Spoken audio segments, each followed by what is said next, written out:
जय श्री कृष्णा। मैं श्याम, आपका दोस्त, आपका प्रेमी सखा। माघ मास की अमावस्या कल्पवासियों के आनंद को अनुभव करते हुए आपका अभिनंदन करता हूँ, स्वागत करता हूँ। आज हमारे साधक संजीवनी संवाद स्वाध्याय का 210वां क्रम है। अब हम अष्टादश अध्याय में प्रवेश कर चुके हैं। कल हमने प्रथम 3 श्लोक के, आज चौथा, पांचवा, छठा श्लोक करने का भाव है। अमावस्या कल नहीं है क्या?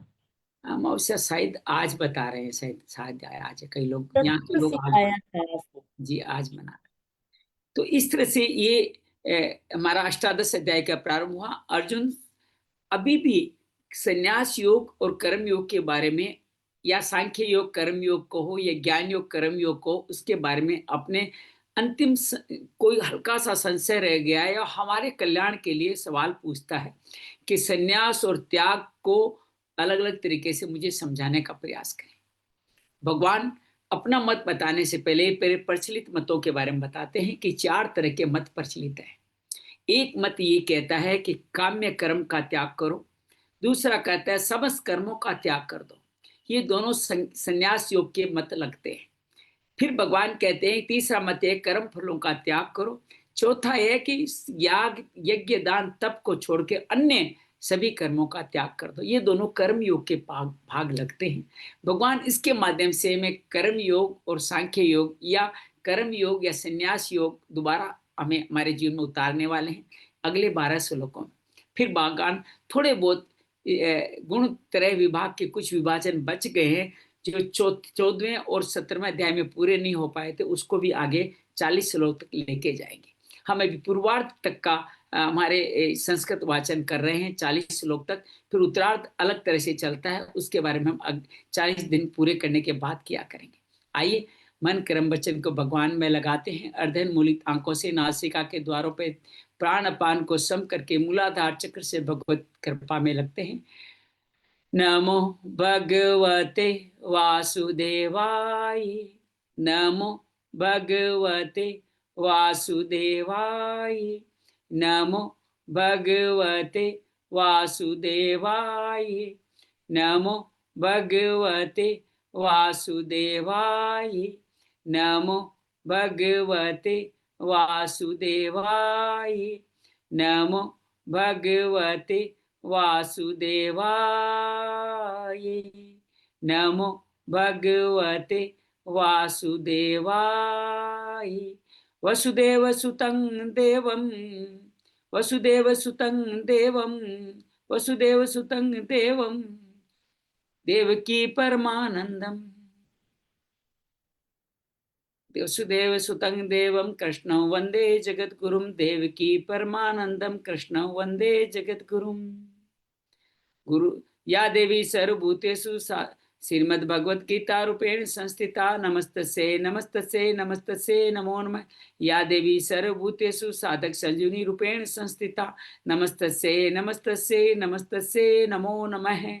गुरुर्ब्रह्मा गुरुर्विष्णु गुरुर्देवो महेश्वरा, गुरु साक्षात् परम ब्रह्म तस्मै श्री गुरुवे नमः।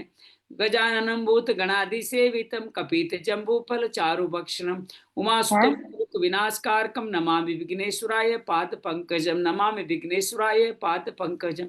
त्वमेव माता च पिता त्वमेव, त्वमेव बन्धु च सखा त्वमेव, त्वमेव विद्या द्रविणं त्वमेव, त्वमेव सर्वं मम देव देव, त्वमेव सर्वं मम देव देव। शांति शांति शांति।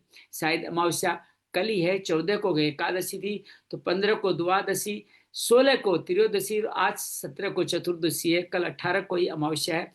ये भूल मुझसे हुई, उसके क्षमा प्रार्थी हूँ। आइए। बल्कि आज चतुर्दशी का ही आया था हाँ हाँ, मैसेज। जी जी जी जी। आइए आज गीता का संदर्भ लेते हुए प्रारंभ करते हैं। ओम श्री परमात्मने नमः। श्रीमद् भगवद गीता अथ प्रथमो अध्याय। धृतराष्ट्रवाच धर्मक्षेत्र कुरुक्षेत्र से प्रारंभ। अर्जुन भगवान के द्वारा हम सबको ज्ञान देने की दृष्टि से अर्जुन को कौटुंबिक मोह में डालते हैं, और कौटुंबिक मोह के आकर के भगवान अर्जुन कहता है कि अहोबत महत पापम कर्तुम व्यवसिता वयम यद्राज्य सुख लोभेन हंतुम स्वजन मुद्यता। मुझे कितना ही बड़ा सुख मिल जाए, मैं स्वजन का हरण करने का महापाप नहीं करूंगा। युद्ध न करने का निश्चय लेता है। द्वितीय अध्याय में अर्जुन भगवान से प्रार्थना करता है कार्पण्य दोषोपैत स्वभाव पच्छामि द्वाम त्रम सम्मूढ़ चेता इच्छ्रेष्या निश्चितम ब्रूहि तन्मे शिष्यस्ते एम साधिमाम त्वाम पर्पणम शिष्यस्ते एम साधिमान त्वाम पर्पणम।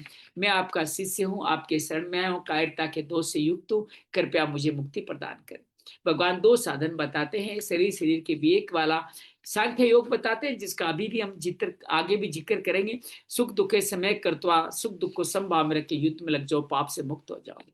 भगवान नेहा भी कर्म नाशों से प्रारंभ करते हुए कर्मण्यवाधिकारस्ते का निष्काम कर्म योग बताते हैं कि योग में स्थित होकर समत्व को पालो, कर्मों में कुशलता आ जाएगी, अनामय फल पा जाओगे, मोह कलिलम से मुक्त होकर के तुम स्थित प्रज्ञा हो जाओगे। अर्जुन के पूछने पे भगवान बातें हैं, कहते हैं तस्मादस्य महाभव निगृहीतानि सर्वस्य इंद्रियार्थि तस्य प्रज्ञा प्रतिष्ठा।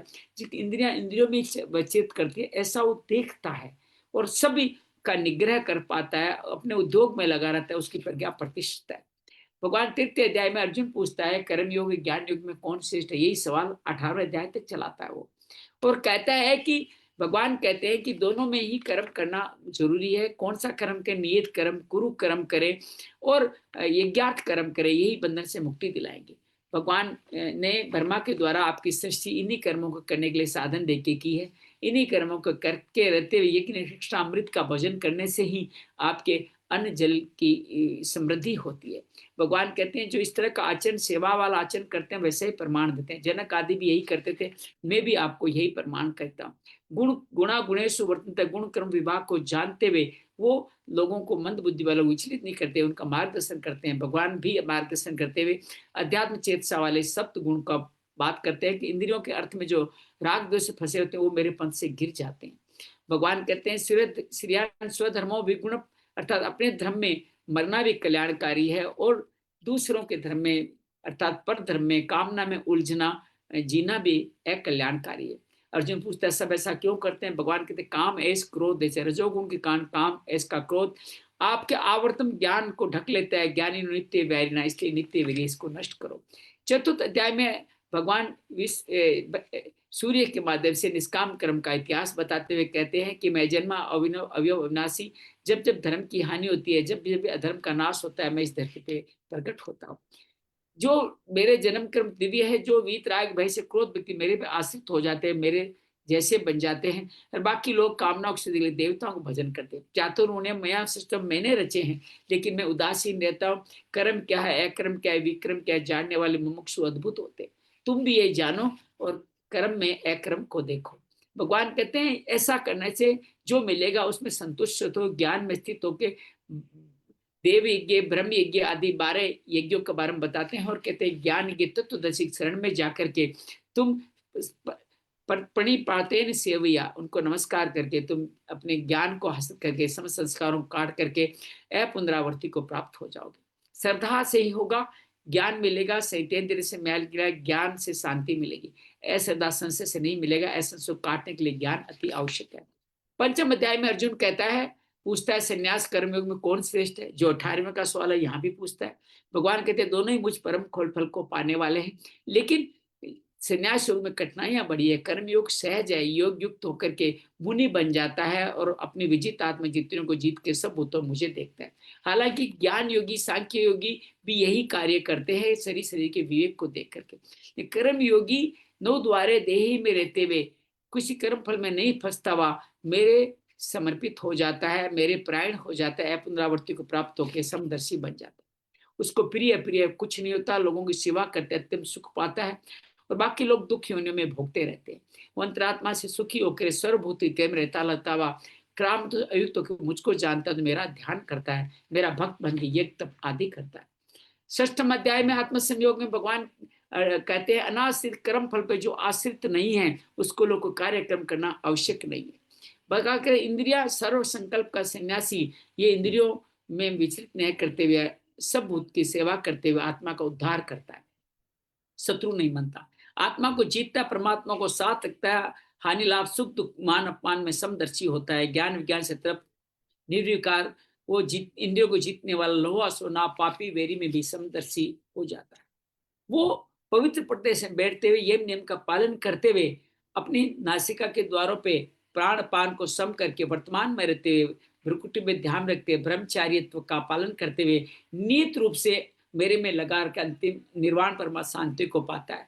ये ज्यादा सोने ज्यादा खाने वालों का सिद्ध नहीं, तो युक्ताहार विहार करने वालों का सिद्ध होता है। वो चित्त को निरुद्ध करके मेरे में स्थापित होते हैं। उनकी उपमा भगवान दीपक की ऊर्ध्वगामी लो से देते हैं, जो अत्यधिक सुख पाते हैं, दुखों के संयोग को वियोग हो जाता है, अत्यधिक लाभ हानि विचलित नहीं करते, धीरे धीरे धारणा वाले मुद्द में लगा मन चंचल मन को स्थिर कर लेते हैं और रजस तमस से मुक्त होकर के गुणातीत होकर के अत्यंत सुख पाते हैं। सब तो मुझे देख करके सेवा करते हैं, उनके लिए मैं एक अवैदृश्य नहीं हूं, मेरे लिए कभी अदृश्य नहीं होती।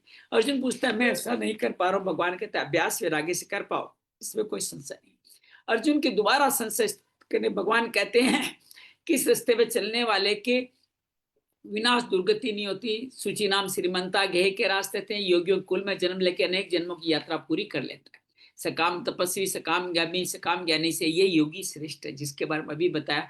तुम भी योगी बनो, मेरे भक्त बनो, श्रेष्ठ योगी बन जाओ। सप्तम अध्याय ज्ञान विज्ञान में भक्तियों का प्रारंभ करते हुए भगवान कहते हैं मेरे पे आश्रित होकर के जो मेरे शरणागत है उसके लिए मैं ज्ञान सिद्ध विज्ञान कहूंगा, उसके बाद कोई संशय नहीं बचेगा। भगवान कहते हैं हजारों मनुष्यों को एक सिद्ध एक जानता है, बाकी सब अष्टदा प्रकृति के मोह में बस करके उन प्रकृति में मैं हूं मुझको नहीं देख पाते। उनकी सत्व रजस तमस की माया उनके ज्ञान को अपरत करके उनके ज्ञान को जागृत करती है, नराधम नीच कामों में लग जाते हैं। लेकिन चार भक्त मेरा भजन करते हैं, आर्तो जिज्ञासु अर्थात ज्ञानी, सब उदार है, ज्ञानी मेरा ही अंश है। वासुदेव सर्वमिति वाले महात्मा दुर्लभ है, लेकिन अंतिम जन्म मान के जो कार्य करते हैं वो मेरे पास आते हैं। बाकी कामनों असुर देवताओं को भजन करते, जहां जहां उनकी बुद्धि स्थिर हो श्रद्धा लगती है मैं स्थापित करता हूँ, स्थिर करता हूँ, उनको उचित फल प्रदान करता हूँ। लेकिन ये सारे फल अंत मंतु फल नाशवान है, और जो मुझे अव्यक्त को नहीं जानता वो मुझ धाम तक नहीं पहुंचता। उनकी मोह योग माया के आधारित होकर के मूड योनियों में ही वो मुझ एवं को नहीं जानते हुए घूमते रहते। मैं सब भूत वर्तमान भविष्य सबको जानता हूँ, मुझे केवल मेरे भक्त जानते हैं। क्यों नहीं जानते? इच्छा द्वंद्व मोह के कारण। कैसे जाने? पाप पुण्य फलों का अतिक्रमण के द्वंद्व मोह से मेरा भजन करें, जरा मरण मोक्षाय के दोषों को देते अंतिम समय में मेरा भजन करने वाले मेरे को पाएंगे। अष्टम अध्याय में अर्जुन के सवाल करने पे भगवान कहते हैं समस्त संसार का सृष्टि करता ही अक्षर ब्रह्म है, उसके द्वारा किया गया सर्जन ही आदि कर्म है, उसको जानना अध्यात्म है। ये स्थूल शरीर आदि भौतिक सूक्ष्म शरीर आदि देवी के कारण से अधिक में विद्यमान हूँ, मुझको सब भावों से जानो, तुम्हारा मुक्ति होगी, इसमें कोई संशय नहीं। कैसे जाने? सगुण निराकार निर्गुण निराकार सगुण साकार तीन विधियां बताते हुए अपना परिचय देते हैं। कविम पुराणम अनुशासितारम अरुण्य समृद्धे सर्वस्य धातारम अचिंत्य रूपम आदित्य वर्णम तमसम प्रस्ताद। मैं कविज्ञ हूँ, सर्वज्ञ हूँ, मैं आदि पुराण हूँ, सभ्य शासन करने वाला हूँ, तमस से परे हूँ। प्रयाण काल में मन बुद्धि को मुझ में लगाकर मानसिक ओम का उच्चारण कर मुझ निर्गुण निराकार की मुक्ति पा जाओ। अनन्य भाव से जो मेरा नित्य भजन करते हैं उनके लिए भी मैं सुलभ हूँ, और वो कहते हैं वो दुर्लभ है क्योंकि दुखालय में शाश्वत से मुक्ति पाते हैं। ब्रह्मलोक तक सभी लोग पुनरावर्ती उत्तरायण में जाने वाले ब्रह्मलोक में मेरे धाम को पहुंचते हैं। जो इन दोनों गतियों को जानता है वेद यज्ञ दान तप के सभी पुण्य फलों को मुझे समर्पित कर मेरे स्थान पे पहुंच जाता है। 9वें अध्याय में भक्ति योग का विस्तार करते हैं, ये राज विद्या बताते हुए पवित्र सुख में धर्म में है और ये सहज है। जो अश्रद्धा वाले पुरुष इसको नहीं करते वो इससे मृत्यु संसार में लौटते ही रहते हैं। समझ जगत में हूँ, जगत मुझ में नहीं, समझ जीवों में मैं हूँ, समझ जीव मुझ में नहीं, आकाश में वायु की तरह समझ जीव मुझ में विद्यमान है। मैं ही अपनी अध्यक्षता में प्रभव के समय में प्रकृति को अपने अधीन करके समझ जीवों की संरचना करता हूँ। जो मुझे ऐसे नहीं जानते हो अवज्ञा करते हैं और मोह आशा मोह कर्माणा राक्षस संपत्ति के अधीन होते हैं। महात्मा जो मुझे मेरी अवज्ञा नहीं करते वो देवी संपत्ति के आधीन होकर अनन्य भाव से मेरा भजन करते हैं, कीर्तन करते हैं, नित्य मेरे उपासन रहते हैं, ज्ञान योग से कर्म योग से। क्योंकि वो जानते मैं ही करता हूँ, मैं ही कर्म हूँ, मैं ही औषधि हूँ, मैं ही मंत्र हूँ, मैं ही हवन हूँ, और मैं ही वेद हूँ, मैं ही ओंकार हूँ, मैं ही प्रभु हूँ, मैं ही प्रलय हूँ, मैं ही शरणागत, शरण भी मेरे ही आना है। मैं अमृत की तरह तप करके सूर्य की तरह तप के अन्न जल को अमृत में बनाता हूँ। लेकिन लोग तीनों वेदों में लिखे स्वर्ग की सात्विक कर्म करते हैं, पुण्य कर्म करते हैं और स्वर्ग में जाते हैं, लंबे समय रहते हैं, लेकिन पुण्य क्षीण और वापस धरती पे आ जाते हैं। वो मेरा ही भजन करते हैं, लेकिन अविधि पूर्वक करते हैं। देवता पूजने वाले देव लोग मेरे पूजने वाले मेरे लोग आते हैं। मेरा भजन सहज है। पत्रम पुष्पम फलम तोयम, जो भी यद करो जो करो, जो भी कार्य करो, जो प्रसाद ग्रहण करो, मेरे को समर्पित करो, मैं शुभ अशुभ फलों से मुक्त होकर मोक्ष बंधन से मुक्त कर दूंगा। मेरे लिए कोई प्रिय अप्रिय नहीं, पाप योनि दुराचारी स्त्रियां वैश्य शूद्र ब्रह्मचर्य जो मेरा भजन करने का निश्चय लेता है मेरा हो जाता है। मन मना मऊ भदवत मन मना भव मद भक्तो अमद्याजी मान नमस्कुरु माँ मैं युत्व आत्मान मत प्राण, मेरे प्राण हो जाओ। 10वें अध्याय में विभूति योग में भगवान कहते हैं कि मैं तुम्हारे हित की कामना से तुम्हें और इस भक्ति योग को आगे विभूतियों तक बढ़ाऊंगा। मेरे इस पर्व प्रलय को देवता ऋषि भी नहीं जानते, और जो नहीं जानते वो, जो जानते हैं वो मुक्त हो जाते हैं। अपनी बुद्धि, ज्ञान, असमोह आदि 20 विभूतियों के बारे में बताते हैं। संसार की सृष्टि मुझसे होती है, और कहते हैं मेरी विभूतियों को जो मच्चिता मदगत प्राणा बोध यंत्र परस्परम से जान जाता है वो मेरे में रमन करता है। उनको मैं समता वाला भूति दे करके उनको प्रकाशवान बना देता हूँ। अर्जुन कहता है आप परम भरम पर पवित्र धाम है, परम भगवान है, आदि देव है। आपके बारे में आप इन्हें नारद आदि भी यही कह रहे हैं, देवता दानव आपकी विभूतियों के बारे में नहीं जानते, आप स्वयं ही जानते हैं। भूत भावन भूतेश देव देव जगत पते, मैं आपकी विभूतियों से आपका चिंतन कर जाता हूँ, मुझे अपनी समस्त विभूतियां बताइए। भगवान कहते हैं कि मेरी विभूतियां अनंत है, मैं प्रधानता से ही कह सकता हूँ। सर्वभूता से, सब भूतों के अंदर स्थित हूँ, आदि मध्य अंत नहीं हूँ। विष्णु, मरीच, सूर्य, नारद, कुबेर, धनंजय, शुक्राचार्य, वासुदेव, गंगा, बृहस्पति, समुद्र, स्त्रियों की शक्तियां, कीर्ति, नारी की शक्तियां, वाक, स्मृति, मेधा, कामधेनु, उच्चैश्रवा, ऐरावत, समस्त गायत्री, छंद, मार्गशीर्ष, बसंत ऋतु, सब भूतों का आदि बीज में हूँ। सब भूतों की विशिष्ट वस्तु मेरे अंश से व्याप्ति से ज्यादा मैं क्या विभूतियां बताऊं। भगवान कहते हैं एकादश अध्याय में अर्जुन कहता है कि मेरे पर अनुग्रह करके जो आपने अपनी विभूतियां दिखाई, मेरा मोह नष्ट हो गया। अब मैं आपको इस विभूतियों को देखना चाहता हूं, अगर संभव हो तो कृपया मुझे दिखाइए। भगवान खुश होके कहते हैं, प्रसन्न होके, पद से मैं पार्थ रूपाणी देखो, मैं सब मेरे में सब संसार को देखो। लेकिन चरम चक्षु अर्जुन देख नहीं पाता, उसको दिव्य चक्षु प्रदान करते। संजय कहते हैं इसे राज महायोगेश्वर ने अर्जुन को ये विराट रूप दिखाया। अर्जुन इसको देख के रोमांचित हो जाता है, चारों सूर्य प्रकाश को संभाल नहीं पाता। 17 श्लोकों में प्रार्थना करता है, पश्चामि देवांस्त देव देवे, आप में समस्त संसार है, ब्रह्मा विष्णु महेश अनेक बहुत भक्त नेत्र वाले चतुर्भुजधारी भी आप ही हैं। तब आप परम निधान है, शासन धर्म गोप्ता है, अनादि मध्य अनंत वीर्य में, अनंत बाहुंश से सूर्य नेत्र आप है। आप आकाश और पृथ्वी सब दिशा में आप, ये सारा लोक आपसे व्यथित हो रहा है। आप के अंदर देवता भी भयभीत होकर प्रवेश कर मेरे से सिद्ध सिंह आपकी स्तुति कर रहे हैं। आप बहुवक्त नेत्रम वाले हैं, बहुदृष्टा करालम होने वाले, दीप्त विशाल नेत्रम वाले, मैं भी आपसे व्यतीत हो रहा हूँ। प्रसिद्ध देवे जगह निवास प्रसन्न निवासी, मैं आपके इस कालानल की तरह मुख को देख नहीं पा रहा हूँ। इस मुख के अंदर मेरी पांडव सेना के लोग, धृतराष्ट्र के पुत्र द्रोणाचार्य, भीष्म, कर्ण आदि प्रवेश करें। जैसे समुद्र की तरफ नदियां जाती है, जैसे पतंगा अग्नि की तरफ जाता है, आप उनका घर्षण करें। अर्जुन प्रार्थना संपूर्ण करता है, आख्यामी में को भगवान उग्र रूपो नमोस्तु ते देवर प्रसिद्ध विज्ञातुम इच्छा भवंतम आद्यम नहीं पर जाना मितम प्रवृत्तम। आप कौन है, क्या करने को प्रवृत्त हुए, प्रसन्न हो जाए, मुझे अपना परिचय बताए।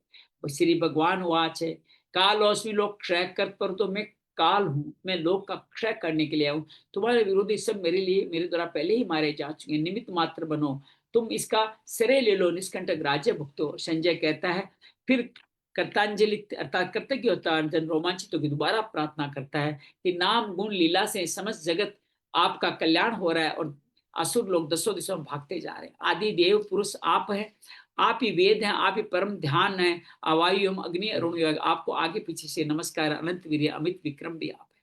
मैंने आपकी महिमा को नहीं जाना, ये सखा एक मित्र कहते हुए मैंने आपका अपमान किया, जबकि आज समस्त लोग के पिता हो, गुरु करियानो। मैं आपको प्रणाम करके क्षमा याचना करता हूँ, मैं व्यथित हूँ, प्रसिद्ध देवी देवास प्रसन्न हो जाए, चतुर्भुज दिखा के मुझे शांति प्रदान करो। और भगवान कहते हैं व्यथित मत हो, ये मेरा विश्व रूप देखना किसी आसानी से नहीं देखा जा सकता। फिर अपना चतुर्भुज रूप भी दिखाते। संजय और अर्जुन दोनों कहते हैं कि सौम्यता देख करके अर्जुन सौम्य भाव को चतुर्भुज से सौम्य भाव में आता है। भगवान कहते हैं मेरा चतुर्भुज रूप देवता भी देखने लायक होते हैं, सिर्फ अनन्य भक्ति से देखा जाना संभव है। और अपना सूत्र देते हैं, मत कर्म कन मत परमो मत भक्त संग वर्जित है। ये बात 18वें अध्याय तक आज भी आएगी। निर्वे सर्वभूतेषु ये से मामेति पांडव, निर्वे सब भूतों का संग त्याग मेरे मेरे प्राण होकर के मेरी भक्ति करके मुझको पाते। 12वें अध्याय में अर्जुन पूछता है जो आप में सतत लगे हुए हैं, जो अव्यक्त अक्षर की प्रार्थना आराधना करते हैं उनमें श्रेष्ठ कौन? भगवान कहते हैं जो मेरी श्रद्धा से उपासना करता है अर्थात भक्ति योगी श्रेष्ठ है, क्योंकि ज्ञान योगी शरीर के अभिमान के कारण उनके जीवन में क्लेश बढ़े हैं, मुझे अचिंतन का चिंतन कर नहीं पाते। जो सब कर्म मेरे लिए तत्पर होकर करेगा, मैं मृत्यु संसार सागर से उसको मुक्ति दिला दूंगा। 4 तरह के योग बातें हैं, समर्पण योग, अभ्यास योग, और भगवान कहते हैं मेरे लिए कर्म करना और कर्म फल का त्याग, 4 तरह की रास्ते बताते हैं। सार बताते हुए कहते हैं कि अभ्यास योग से ज्ञान योग श्रेष्ठ है, ज्ञान से ध्यान योग, ध्यान से कर्म फल का त्याग सर्वश्रेष्ठ है। अपने समस्त भक्तों के 39 लक्षणों के बारे में बताते हैं। तुल्य निंदा स्तुतिर्मोनि संतुष्टो येन केनचित् अनिकेतर स्थिरमति भक्ति मान में प्रियो नर। जो तुल्य निंदा में समान भाव रखते हैं, जो हर हालत में संतुष्ट रहते हैं, अपने घर परिवार से मोह नहीं रखते, स्थिर मति वाले भक्तिमान मेरे प्रिय नर, मुझे बहुत प्रिय है। लेकिन भगवान ये भी कहते हैं जो रास्ते पर चलते हैं मुझे अति प्रिय है। त्रियोदश अध्याय क्षेत्र क्षेत्र की योग में भगवान कहते हैं शरीर 24 तत्वों और 7 विकारों वाला क्षेत्र है, इसको जानने वाला क्षेत्र के यही ज्ञान है, इसके अलावा सब ज्ञान, सब वेदों में भी यही लिखा हुआ। ये शरीर के क्लेश के कारण देहाभिमान कारण जान नहीं पाते निर्गुण निराकारी, उनके लिए 20 ज्ञान के साधन बताते हैं। और भगवान कहते हैं अध्यात्म ज्ञानम नित्यतम तत्व ज्ञाना दर्शनम, ये सब ज्ञान है, इसके अलावा सब अज्ञान है। भगवान कहते मुझको जानो, मैं अनादि हूँ, सत असत से परे हूँ, सब प्राणियों में स्थित हूँ, सबका पालन पोषण करता हूँ, लेकिन उनमें आसक्ति नहीं रखता। मैं अचर अचर, दूर नजदीक, सूक्ष्म स्थूल सब में ही हूँ। मैं अविभक्ति में हूँ, विभक्त में भी मैं ही हूँ, और मैं ही ज्ञान में यज्ञ हूँ, ब्रह्मा विष्णु महेश में हूँ। मैं ज्योतिषमान हूँ, तमस को दूर करता हूँ, सबके हृदय में निवास करने वाला ज्ञान ज्ञेय ज्ञान गम्य मैं ही हूँ। ये चित्र ज्ञान ज्ञेय को जो जान जाता है वो मेरा भक्त बन के मुक्ति को पा जाता है। ये शरीर प्रकृति है और उसको मैं रहने वाला मैं पुरुष हूँ। इसको अपने गुणों के कारण भोक्ता बना करके हम मृत्यु, बार बार मृत्यु जन्म के सिलसिले में चलते जाते हैं। 4 साधन दोबारा दोहराते हैं। भगवान कहते हैं ध्यान के माध्यम से सांख्य योग, कर्म योग और किसी संत की शरण में जाकर के तुम मुक्ति पा जाओगे। भगवान कहते हैं पूरा संसार क्षेत्र क्षेत्र संयोग से हुआ, स्थावर हो या जंगम हो, सब भूतों में मैं रहता हूँ। इससे मुझे जानने वाला कभी हिस्सा नहीं करता, अर्थात वो अपनी भी अपने प्राकृतिक माध्यम, मैं सब में रहता हुआ न करता, क्या करते हो, न करता हूँ न लिप्त होता हूँ, मुझे लिप्त बना दिया जाता है। भगवान कहते हैं मैं आकाश की तरह न लिप्त होता हूँ, सूर्य की तरह भी नहीं लिप्त होता हूँ। मुझे जानना है तो ज्ञान चक्षु विवेक से जानो, मुक्ति पा जाओ। चतुर्थ अध्याय निर्गुण निराकार का आगे भाव बढ़ाते हैं कि ये लोग मेरे निर्गुण निराकारी धर्मों को करके मेरे सहधर्मी हो जाते हैं, प्रलय काल में व्यथित नहीं होते और दोबारा जन्म नहीं होता। हालांकि ये व्यष्टि समष्टि समष्टि मुझसे ही है, लेकिन तीनों गुणों के कारण मुझको भी बांध लिया जाता है। कैसे? सत्व गुण सुख की, ज्ञान की सुख की आसक्ति से, रजस बनता है राग की आसक्ति से, और तमस बनता है मोह की आसक्ति। तीनों गुण एक दूसरे को दबा के बढ़ते हैं, अर्थात प्रकाश प्रवृत्ति मोह से। भगवान कहते हैं ऊर्ध्व गच्छन्ति सत्व, अंत काल में जो सत्व में लीन रहते हैं वो ब्रह्म लोकों तक जाते हैं। अंत काल में जो रजस कर्म में लीन होते हैं वो मनुष्य लोक में दोबारा जन्म लेते हैं, और जो तमस में रहते हैं वे अधम योनियों में जाते हैं। सिर्फ गुणातीत ही मेरे धाम को जाते हैं। अर्जुन पूछता है गुणातीत कौन, कैसे, क्या, कैसे करते हैं? भगवान कहते हैं प्रकाश प्रवृत्ति मोह से परे होकर उदासीन सम दुख में सम भाव रखते हुए अनन्य भाव से मेरा भक्ति करते हैं, वो व्यक्ति मेरे में अमृत रूप में स्थापित होकर एकांतिक सुख पाते। 5-10 अध्याय में भगवान ऊर्ध्व मूल मगध साकम पुरुषोत्तम योग में अपने आप को सबके मूल में सबसे ऊपर बताते हैं। ब्रह्म लोक से सभी लोग जन्म बंधन के कारण है, जो गुण प्रदा विषय पर वाला के कारण है। असंग सत्यंत हृदय चित्वा से संसार वृक्ष को काट करके सब भाव से मेरी परम पिता की खोज करे। मैं निर्माण मोहा जित संग दोषा अध्यात्म विनिवर्त कामा बनाऊंगा। अपना परिचय देते हैं सूर्य चंद्रमा और अग्नि के प्रकाश से भी मेरा प्रकाश दिव्य है। सब लोगों को जीवों में मैं रहता हूँ, लेकिन पांचों इंद्रियों के रस और मन के कारण वो मुझे बार बार जन्म मरण के लिए सिलसिले में मजबूर करते हैं। वो यथा आदित्य गतम ते जगत भाषित अखिलम में ही सूर्य चंद्रमा अग्नि की तरह मैं ही प्रकाशमान होता हूँ। मैं ही चंद्रमा से सब चीजों को पोषण करता हूँ। औष्पुष्णामि चोषधि सर्वा, और एवं वैश्वानरो भूता भोजन को पचाता हूँ। हृदय शर्मिष्ठों में सबके हृदय में रहता हूँ। मत स्मृति बुद्धि ज्ञान और संशय का नाश करता हूँ, क्योंकि वेद में हूँ, जानने योग्य में हूँ और वेदांत भी में हूँ। ये शरीर अक्षर है, इसको मैं रहने वाला जीवात्मा अक्षर है, और मैं पुरुषोत्तम उससे परे हूँ। भगवान ये कहते हैं कि मैं अक्षर से अतीत हूँ, और अक्सर से उत्तम हूँ, इसलिए मैं पुरुषोत्तम हूँ। सब भाव से मुझे जानो, मेरे धाम को पहुंचाओ। यही गुह्यतम शास्त्र है। इसको ज्ञान योग, भक्ति योग, कर्म योग, किससे भी पाओ तुम कृतकृतज्ञ हो जाओगे। 16 अध्याय। भगवान अध्यम सत्य संशुद्ध। आज मैंने थोड़ा इस पे बात की। ये अभय सबसे पहले क्यों आया कि अभय आने का तात्पर्य है कि सब संपत्तियां आप में है। अगर आप भयभीत नहीं होते हैं, इसमें ईश्वर आप में है, फिर अभयम आना ही आपके अंदर सब देवी संपदा का सूचक है। जब आप किसी से भयभीत नहीं होते हैं, इसका मतलब आप ईश्वर को मान गए हैं। जानना नहीं है, मन बुद्धि से इसको जाना नहीं जा सकता। मान के कोई भी रिश्ता बना लीजिए, पिता पुत्र, भाई बहन, सखा गुरु, दुश्मन का भी रिश्ता बना लीजिए, ईश्वर आपके हो जाएंगे और आपको अभय कर देंगे। भगवान इस तरह कहते हैं, दंभ दर्प अभिमान क्रोध कठोरता का लोग मुझको नहीं जानते। ये देवी संपदा मुक्ति वाली, आसुर बंधन वाली है। दो तरह के लोग, आसुर देवी संपदा। आसुर संपदा वाले प्रवृत्ति निवृत्ति नहीं जानते, सोच नहीं जानते, आचरण नहीं जानते, असत्य को प्रतिष्ठित करते, ईश्वर नहीं ऐसा मानते।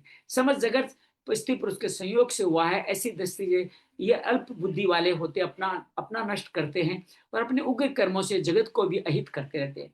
काम में आसित और दुष्पूर्ण दंभ मान में आसित होकर के वो असुचित वर्त करते हैं। चिंता में प्रलय काल तक लगे रहते हैं। काम उपभोगी सब कुछ ऐसा निश्चय करते हैं। आशा बयास सतेर बदा आशा की सैकड़ों फांसियों में रख करके काम क्रोध के प्राण अन्याय रूप से अर्थ का संचन करते हैं, वो कमाते हैं। इतना मतलब मयालम इतना कमा ले, इतना और पाएंगे, इससे मेरा मनोरथ पूरा हो जाए, ऐसा कहते हैं। ये मेरा शत्रु मैंने मार दिया, ये उसको मार डालूंगा, मैं ईश्वर हूँ, मैं भोगी हूँ, मैं सिद्ध हूँ, बलवान हूँ। तो इस तरह भगवान वो कहते हैं, ज्ञान विमोहित होकर यज्ञ आदि नाम मात्र के कर्म भी करते हैं। चित्त में विभ्रांति है, मोह जाल से आसक्त है, काम भोगों में लगे नरकों में गिर जाते हैं। वो आत्म संभाविता, अपने ही संभावना देखते हैं। अकड़ वाले धन मान मदानी नाम मात्र के दम पूर्वक यज्ञ आदि करते हैं। अहंकार बलम दर्पण काम क्रोध से संयुक्त होकर के वो अपने आप को नीचे गिराते हैं। वो अपने क्रूर संसार में निराधम पे चल जाते हैं, अपने अशुभ फलों में डालते हुए आसुरी योनियों में गिनाते हैं और आसुरी योनियों में बार बार जन्म लेते हैं और अंत में नरकों की यात्रा भी करके अधम गति को प्राप्त होते। क्यों करते हैं? त्रिविधीय नरक, तीनों द्वार खोल रखे हैं उन्हें, काम क्रोध लोभ वाले, और जो तीनों द्वारों पर निर्भर नहीं है वही मेरी परम गति को पाता है, उसके हिसाब से आचरण करता है। यही शास्त्र विधि है। इसको जानने वाला, न जानने वाला सुख परम गति सिद्धि कभी नहीं पाता। यही शास्त्र का प्रमाण है। कार्य कार्य व्यवस्थित होकर जो शास्त्र विधान पालन करेगा वो मेरे धाम को जाएगा। शब्द सध्याय श्रद्धा त्रय विभाग योग। भगवान अर्जुन कहता है कि जो शास्त्र विधि से जो कार्य नहीं करते हैं उनका जीवन कैसे चलेगा। भगवान कहते हैं सत्व रजस तमस तीन प्रकार की श्रद्धा, जैसा श्रद्धा है वैसा ही जीवन। राजसिक सात्विक श्रद्धा वाले देवताओं बसते हैं, तामसिक श्रद्धा वाले भूत प्रेतों को, रजस वाले यक्ष राक्षसों को पूजते हैं। भगवान कहते हैं कि अपने शरीर को क्रश करके बहुत ज्यादा कष्ट देने वाले आदमी आसुरी संपदा के अधीन होते हैं। भगवान कहते हैं कि पहचान आहार कि बाहरी तरीके से और यज्ञ दान तक के आंतरिक तरीकों से भी की जा सकती है। भगवान कहते हैं सत्व वाले पहले आहार का फल देखते हैं कि सत्व बल आरोग्य बढ़ाने वाला है, उस आहार को करते हैं। और जो तमस वाले हैं, जो पसंद आता है, जो इंद्रियों के सुख के लिए भोजन करते हैं और बाद में दुख शोक और रोगों में आते हैं। तमस वाले अखाद्य पदार्थ खा के अनेक अनेक अनेक नीच योनियों में जाते हैं। जो कहते हैं यज्ञ के बारे में, अफलाकांक्ष से विरक्त हो, जो फल की मुक्ति से यज्ञ करना ही मेरा कर्तव्य है, इस तरह मन को समझा करके जो यज्ञ करते हैं वो सात्विक है। जो फल की इच्छा से दम के साथ में यदि विधि पूर्वक यज्ञ करते हैं और राजसिक विधि। जो अविधि पूर्वक मंत्रहीन दानहीन और जो दक्षिणाहीन करते हैं वो तामस यज्ञ कहलाते हैं। फिर शारीरिक तप के बारे में बताते हैं, देव द्विज गुरु तत्वदर्शी का पूजन, सुचिता से, सरलता से, ब्रह्मचर्य अहिंसा रखना शारीरिक तप है। किसी को उद्वेग नहीं हो ऐसे वाक्य बोले, सत्य बोले, हितकर वाक्य बोले, स्वाध्याय अभ्यास करने में वाणी का तप कहा गया है। मन को प्रसन्न रखें, सौम्य भाव रहे, मन को निग्रह करें, भाव में शुद्धि रखें, ये मनस के तप है। भगवान कहते हैं ये तीनों तप श्रद्धा और बिना फल की इच्छा से करना ही सात्विक तप है। सत्कार मान पूजा दम से करना, ये सारे विधियां राजस में आ जाती है। मूढ़ता के हिसाब से अपने शरीर को तकलीफ देते हुए जो तप करते हैं तामस कहे जाते हैं। दान के बारे में बातें हैं, जो दान देना कर्तव्य है। अनुपकारी को देश काल पात्र का ध्यान दे के किया जाए वो सात्विक दान है। जो प्रति उपकार की भावना से कुछ मिलेगा, उद्देश्य की भावना से इस लोक उस लोक में वो देते हुए थोड़ा कष्ट हो रहा है, वो राजसिक दान है। जो बिना देश काल और पात्र को ध्यान न रखते हुए अपात्र को उनका असत्कार करते हुए दिया जाए तो तामस दान है। भगवान ओम तत्सत का निर्देश देते बताते हैं ये ब्रह्म का ही, ओम ब्रह्म का नाम है। यज्ञ आदि जितनी प्रिया वेद उन सबको संपूर्ण में कमी रहेगी संपूर्ण करने का काम ओम तत्सत करता है। भगवान कहते हैं यज्ञ दान तिपक क्रिया जो विधान से नहीं की गई है, विधान कुछ कमी रह गई है, वो ब्रह्म को समर्पित हो जाते हैं कि ओम ब्रह्म का ही नाम है। तत् भगवान का ही सूचक तत्व भी है। ओम भी भगवान है, तत्व भी भगवान है। भगवान यज्ञ तप क्रिया उनके लिए करे, दान क्रिया भी उन्हीं को प्रदान करें, ऐसा भाव करें, मोक्ष मिलने वाला है। सत्य कहते हैं भगवान सत्य भी है। सत्य भावे, साधु भावे, सत्संग, सदोचार, ये जो कार्य कर्म को प्रशस्त कर्म करते हैं वो मेरा ही पूजन करते हैं। यज्ञ ताप दन में, दान तप में जो इस तरह से मेरा भाव रखते हैं वो मेरे लोग को आते हैं। अंत में कहते हैं श्रद्धा तरह को श्रद्धा से ही संपूर्ण करते हैं। अश्रद्धा के हिसाब से दान ज्ञान तप करते हैं वो कभी मेरे लोक में नहीं पहुंचे। आइए अष्टादश अध्याय के प्रथम 40 श्लोकों का अध्ययन करते हैं। अंजलि निवेदन उपलब्ध है। अंजलि से कहेंगे कि आप पहले के 10 श्लोक आप पढ़े, फिर सरला पढ़े, फिर गुरुदीप पढ़े, और मैं भी मौका ले लूंगा 10 श्लोक पढ़ने का। पर पहले 10 श्लोक से प्रारंभ करें। 18वां अध्याय। जय श्री कृष्ण। ओम श्री परमात्मने नमः। श्रीमद् भगवद गीता अथाष्टादशोऽध्यायः। अर्जुन उवाच सन्न्यासस्य महाबाहो तत्त्वमिच्छामि वेदितुम् त्यागस्य च हृषीकेश पृथक् केशिनिषूदन। श्रीभगवानुवाच काम्यानां कर्मणान्यासं सन्न्यासं कवयो विदुः सर्वकर्मफलत्यागं प्राहुस्त्यागं विचक्षणाः त्याज्यं दोषवदित्येके कर्म प्राहुर्मनीषिणः। यज्ञदानतपः कर्म न त्याज्यमिति चापरे निश्चयं शृणु मे तत्र त्यागे भरतसत्तम। त्यागो हि पुरुषव्याघ्र त्रिविधः सम्प्रकीर्तितः। यज्ञदानतपः कर्म न त्याज्यं कार्यमेव तत् यज्ञोदानं तपश्चैव पावनानि मनीषिणाम्। एतान्यपि तु कर्माणि सङ्गं त्यक्त्वा फलानि च कर्तव्यानीति मे पार्थ निश्चितं मतमुत्तमम्। नियतस्य तु सन्न्यासः कर्मणो नोपपद्यते मोहात् तस्य परित्यागस्तामसः परिकीर्तितः। दुःखमित्येव यत्कर्म कायक्लेशं भयात् त्यजेत् सकृत्वा राजसं त्यागन् नैव फलं लभेत्। कार्यमित्येव यत्कर्म नियतं क्रियते अर्जुन सङ्गं त्यक्त्वा फलं चैव सत्यागः सात्विको मतः। न द्वेष्ट्य कुशलं कर्म कुशलेनानुषज्यते त्यागी सत्त्वसमाविष्टो मेधावी छिन्न संशयः। जय श्री कृष्ण। संख्यं त्यक्तुं कर्माण्यशेषतः यस्तु कर्म फलत्यागी स त्यागीत्यभिधीयते। अनिष्टमिष्टं मिश्रैः च त्रिविधं कर्मणः फलं भवत्यत्यागिनां प्रेत्य न तु सन्न्यासिनां क्वचित्। चैतानि महाभावो कारणानि निबोध मे।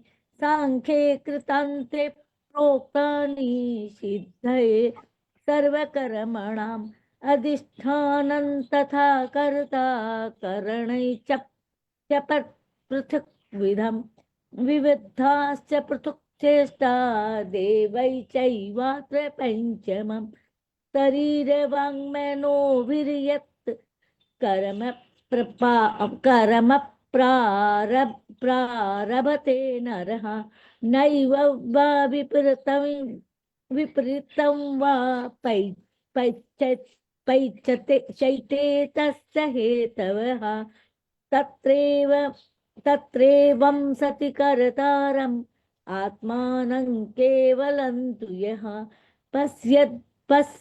पश्यत्यकृत बुद्धिमान् न स पश्यति दुर्मतिः यस्य नाहङ्कृतो भावो बुद्धिर्यस्य न लिप्यते हत्वापि स इमान् लोकान् न हन्ति न निबध्यते ज्ञानै ज्ञेयं प्रज्ञाता त्रिविधा कर्म चोदना करणं कर्म कर्तेति त्रिविधं कर्म संग्रहः ज्ञानं कर्म च कर्ता च त्रिधैव गुणभेदतः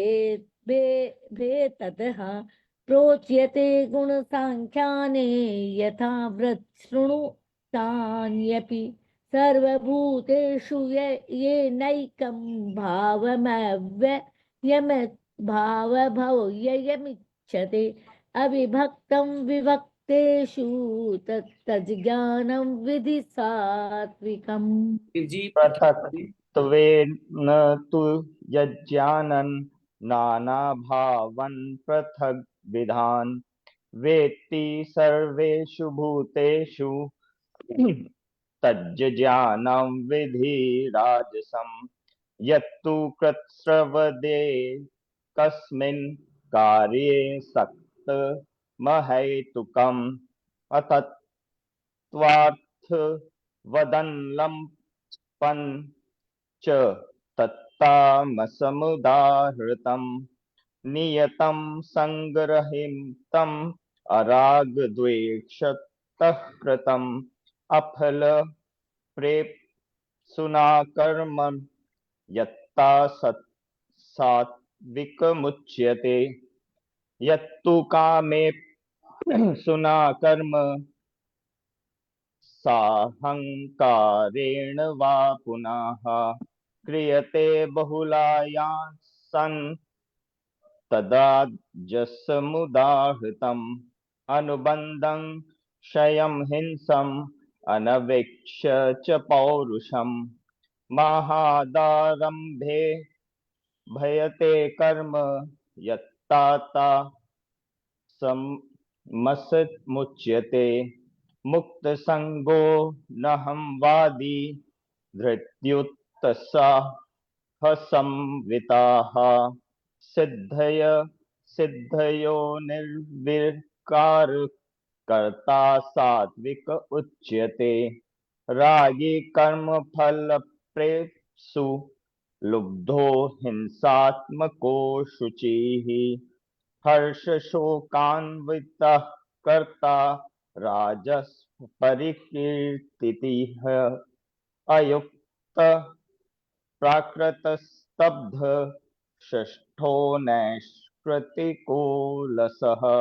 विषादी दीर्घसूत्रिच कर्ता तामस उच्यते बुद्धेर्भेदन् धृतैश्चैव गुणतस्त्रिविधं शृणु प्रोच्यमानमशेषण पृथक्त्वेन धनञ्जय प्रवृत्तिञ्च निवृत्तिञ्च कार्यकार्यभयाभये बन्धं मोक्षं च या वेत्ति बुद्धिर्सा पार्थ सात्विकी।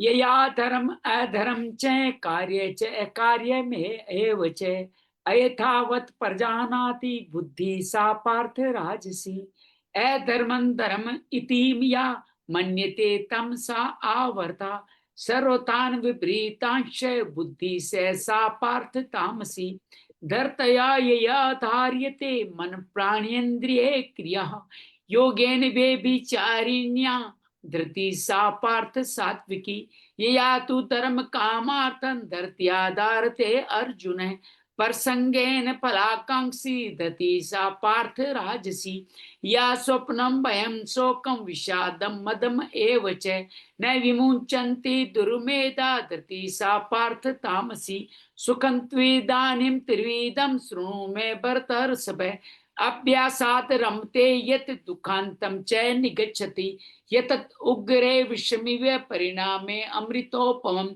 तत्सुखं सात्विकं प्रोक्तम् आत्मबुद्धि प्रसादजं विषेन्द्रिय संयोगात् यत् उग्रे अमृतोपमं परिणामे विषमिव तत्सुखं राजसं स्मृतं यत् उग्रे च अनुबन्धे च सुखं मोहनम् आत्मने निद्रा आलस्य प्रमादोत्थं तत्तामसम् उदाहर्तम् न तदस्ति पृथ्व्यां वा दिवि देवेषु वा पुनः स्वत्वं प्रकृतिं जय मुक्त विदेवीस्त्याभिर्गुणे।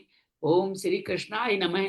अष्टादश अध्याय है और आज हम अष्टादश का पूर्वार्ध संपूर्ण करते हैं। अष्टादश अध्याय में कल हमने प्रवेश किया था। अष्टादश अध्याय में अर्जुन सांख्य और कर्मयोग के बारे में फिर दोबारा सवाल पूछता है कि ये संन्यास और त्याग का मुझे अलग अलग जानना चाहता हूँ। जान गया है सांख्य क्या है, कर्म क्या जान के, इनको अलग अलग तरह से संन्यास और त्याग के संदर्भ में जानना चाहते हैं। भगवान इस संदर्भ में 4 तरह के मत के बारे में बताते हैं। कई विद्वान काम्य कर्मों को त्याग को संन्यास कहते हैं और कई समस्त कर्मों को त्याग को। ये कौन है? सन्यासी लोग हैं। और जो कर्म योगी हैं उनको लोग क्या करते हैं? कर्म फल का त्याग करें। दूसरा मत यह है यज्ञ दान तप के अलावा अन्य कर्मों का त्याग कर दें। इस तरह 2 मत भगवान यहाँ पे बताते हैं। अब चौथे श्लोक से भगवान अपनी बात कहने जाने, अपना विषय, अपना मत बताएंगे। निश्चयं शृणु मे तत्र त्यागे भरत सत्मः त्यागो ही पुरुष व्याघ्र त्रिविध संकीर्तित है। हे भरतवंशियों में श्रेष्ठ अर्जुन, संन्यास तो तीनों दोनों में से पहले त्याग के विषय में। त्याग किसका विषय? कर्मयोग का विषय। पहले कर्मयोग के बारे में बता देंगे, बाद में सांख्य योग के बारे में बताएंगे। मेरा निश्चय सुनो कि ये 3 प्रकार का त्याग कहा गया है। इस श्लोक की पूर्वार्ध व्याख्या भगवान ने 5 छठे श्लोक अपना मत बताया। उत्तरार्ध की व्याख्या के रूप में 7वें 9वें श्लोक में 3 प्रकार के त्याग का वर्णन किया है। जिस प्रकार शरीर का विवेक सभी योगियों के परम आवश्यक होने के कारण भगवान ने उसका गीता में सबसे पहले दूसरे अध्याय के 11 से 30वें श्लोक तक सांख्य योग, ज्ञान योग, संन्यास योग के बारे में बताया। उसका फल की कामना और कर्म की आसक्ति का त्याग सभी योगियों के अत्यंत आवश्यक होने के कारण यहाँ भगवान त्याग का वर्णन सबसे पहले प्रारंभ करते हैं। निश्चय शृणु में तत्र त्यागे भरत, हे भरतवंशियों में श्रेष्ठ अर्जुन, अब मैं संन्यास और त्याग दोनों से पहले त्याग के विषय में अपना मत में आपको बताने वाला हूं, उसको तुम सुनो। त्यागो ही पुरुष व्याघ्र, पुरुष व्याघ्र शब्द है अर्जुन के लिए। त्रिविध संकीर्तित है, ये त्याग 3 तरह से कहा गया है, सात्विक, रजस और तमस।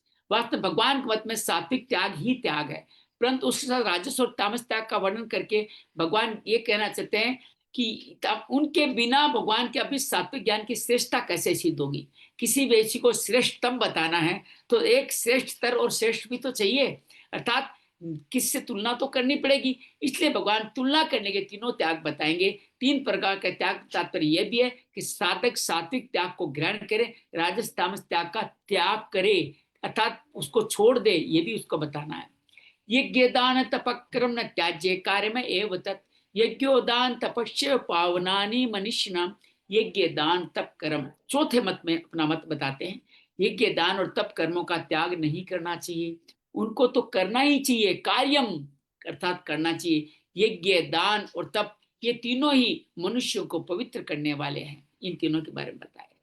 यज्ञ दान तप कर्म त्याज्य कार्य में एव तत्, या भगवान दूसरों के मत को अर्थात 30 श्लोक में जो चौथा भाग है उसको ठीक बताया। भगवान कठोर शब्दों से किसी मत का खंडन नहीं कर रहे हैं। आदत देने के लिए भगवान उनसे मत का वास्तविक अंश लेते हैं, उसमें अपना मत भी शामिल कर देते हैं। आप भी जब बच्चों के साथ कोई बात करें पहले उनसे पूछिए आप क्या चाहते हैं, उनमें से जो उचित मर्ग है उसमें अपना मत डाल दीजिए, किसी का खंडन नहीं करें। ये संदेश हमें भगवान देते हैं। भगवान दूसरे मत के अनुसार कहा कि यज्ञ दान और तप कर्म छोड़ने नहीं चाहिए। इससे भगवान अपना मन बताया, इतना ही नहीं, उनको न करते हो तो जरूर करना चाहिए। कार्य में ततः, उनको कार्य में है, करना चाहिए। यज्ञ दान तप तीनों मनुष्य को पवित्र करने वाले। यज्ञोदान तपस्या पावनानि मनुष्य, यहाँ एक बहुत खास बात है, चेव पद की व्याख्या करी है कि नित्य नियमित जीविका संबंधी, शरीर संबंधी जितने भी कृत्य कर्म है उनको भी करना चाहिए। ये 6 एव में छुपा के लिखा गया है। ये कि दान तप के अलावा कि आप शरीर संबंधी कार्य करें, आजीविका कमाने के लिए कार्य कर रहे हैं, तो कैसे कर्म करें वो आगे बताएंगे। फिलहाल क्या है कि ये कर्म भी आपको करने चाहिए, ये भी मनुष्यों को पवित्र करते हैं। अर्थात घर में निठल्ले होकर नहीं बैठना कि भैया मैं यज्ञ दान तप के अलावा कुछ नहीं करूंगा, ऐसा नहीं है। अपनी जीविका के लिए, शरीर के लिए आपको उचित कार्य भी करना। इसको 6 एव पद में समझे आप। जो मनुष्य समत्व बुद्धि से युक्त होकर कर्मजन्य फल का त्याग कर देते हैं, वो मनुष्य कर्मजन्य बुद्धि युक्त ये फलम त्यक्त्वा मनीष ने दूसरे लोक में ही कह दिए। ऐसे मनुष्यों को यज्ञ आदि कर्म पवित्र करते हैं। परंतु जो वास्तव मनीषी नहीं है, जिनकी इंद्रियां वश में नहीं है, अर्थात अपने सुख भोग के लिए जो यज्ञ दान आदि कर्म करते हैं, उनको कर्म पवित्र नहीं करते, वह कर्म बंधन कारक हो जाते हैं। ये कर्म किसके लिए है? पहले यज्ञ दान तब करो, तब ये कर्म आपके लिए पुण्यदायी है। इस श्लोक के पूर्वार्ध में यज्ञ दान तपक कर्म ऐसे समास पद दिया गया। उत्तरार्ध में यज्ञो दान तप ऐसे अलग अलग पद दिए हैं। इसका तात्पर्य भगवान ने इस पद से ये बताया यज्ञ दान और तप का त्याग नहीं करना चाहिए, और अलग अलग पद से ये बताया इसमें एक एक कर्म भी मनुष्य को पवित्र करने वाला, अकेला एक भी पवित्र करेगा। पूरे श्लोक का भाव यही है। मनुष्य का अर्थ है विचारशील। जो कर्म अपनी कोई कामना न कर दूसरों के हित के लिए किए जाते हैं, वे कर्म पवित्र करने वाले हो जाते हैं। अर्थात दुर्गुण दुराचार पाप आदि मल को दूर करके महान आनंद देने वाले होते हैं। परंतु वही कर्म अपनी कामना रख करके दूसरों को अहित करने के लिए किए जाए तो अपवित्र करने वाले लोग परलोक दोषों को महान दुख देने वाले होते हैं। ये बात करें किसकी? राजसी और तामसी यज्ञ दान तप की बात करें, वो दुख देंगे। 6ठे श्लोक में इसको कंप्लीट करते हैं। एतन्या अपि तु कर्माणि संग त्यक्त्वा फलानि च कर्तव्यानि ते मे पाठ निश्चितम मत उत्तमम। हे पार्थ, इन यज्ञ दान तप रूपी कर्मों को तथा और भी कर्मों की आसक्ति और फल की इच्छा का त्याग करना चाहिए। 3 चीजें और जोड़ दी। आप फल की आसक्ति का त्याग करना और आसक्ति भी त्याग करना है। आसक्ति भी एक तरह का बंधन है।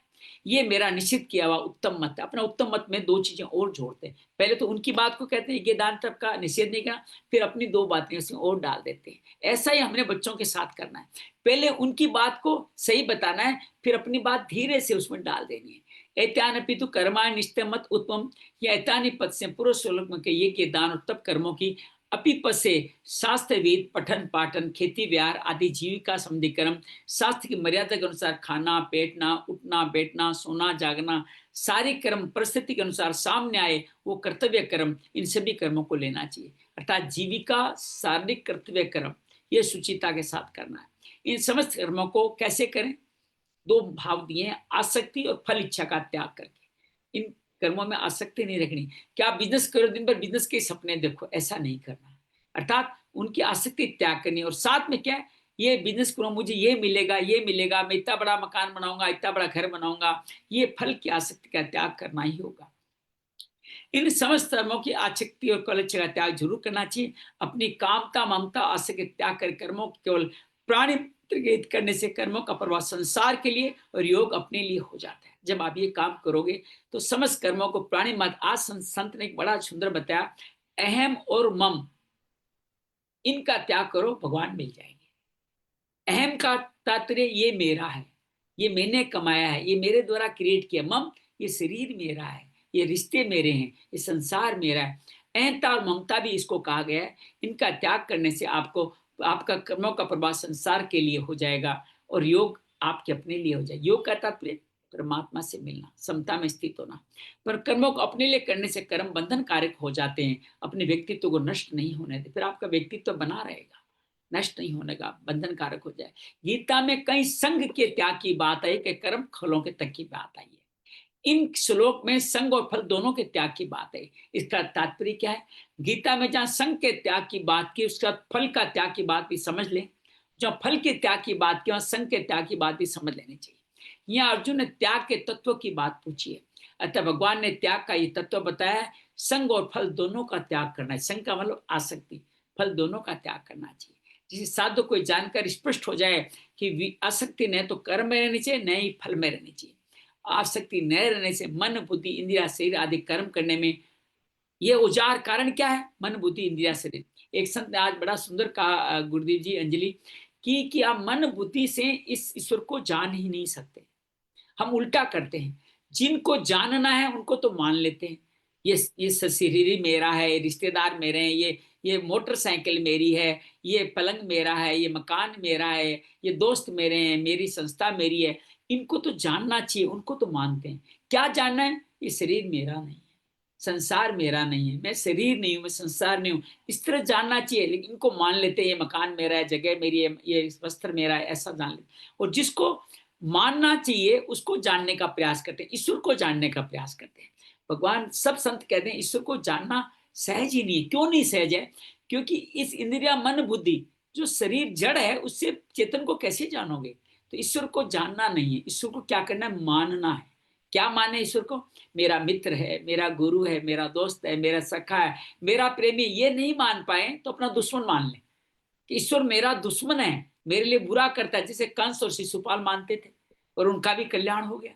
तो कुछ न कुछ तो रिश्ता मान लें।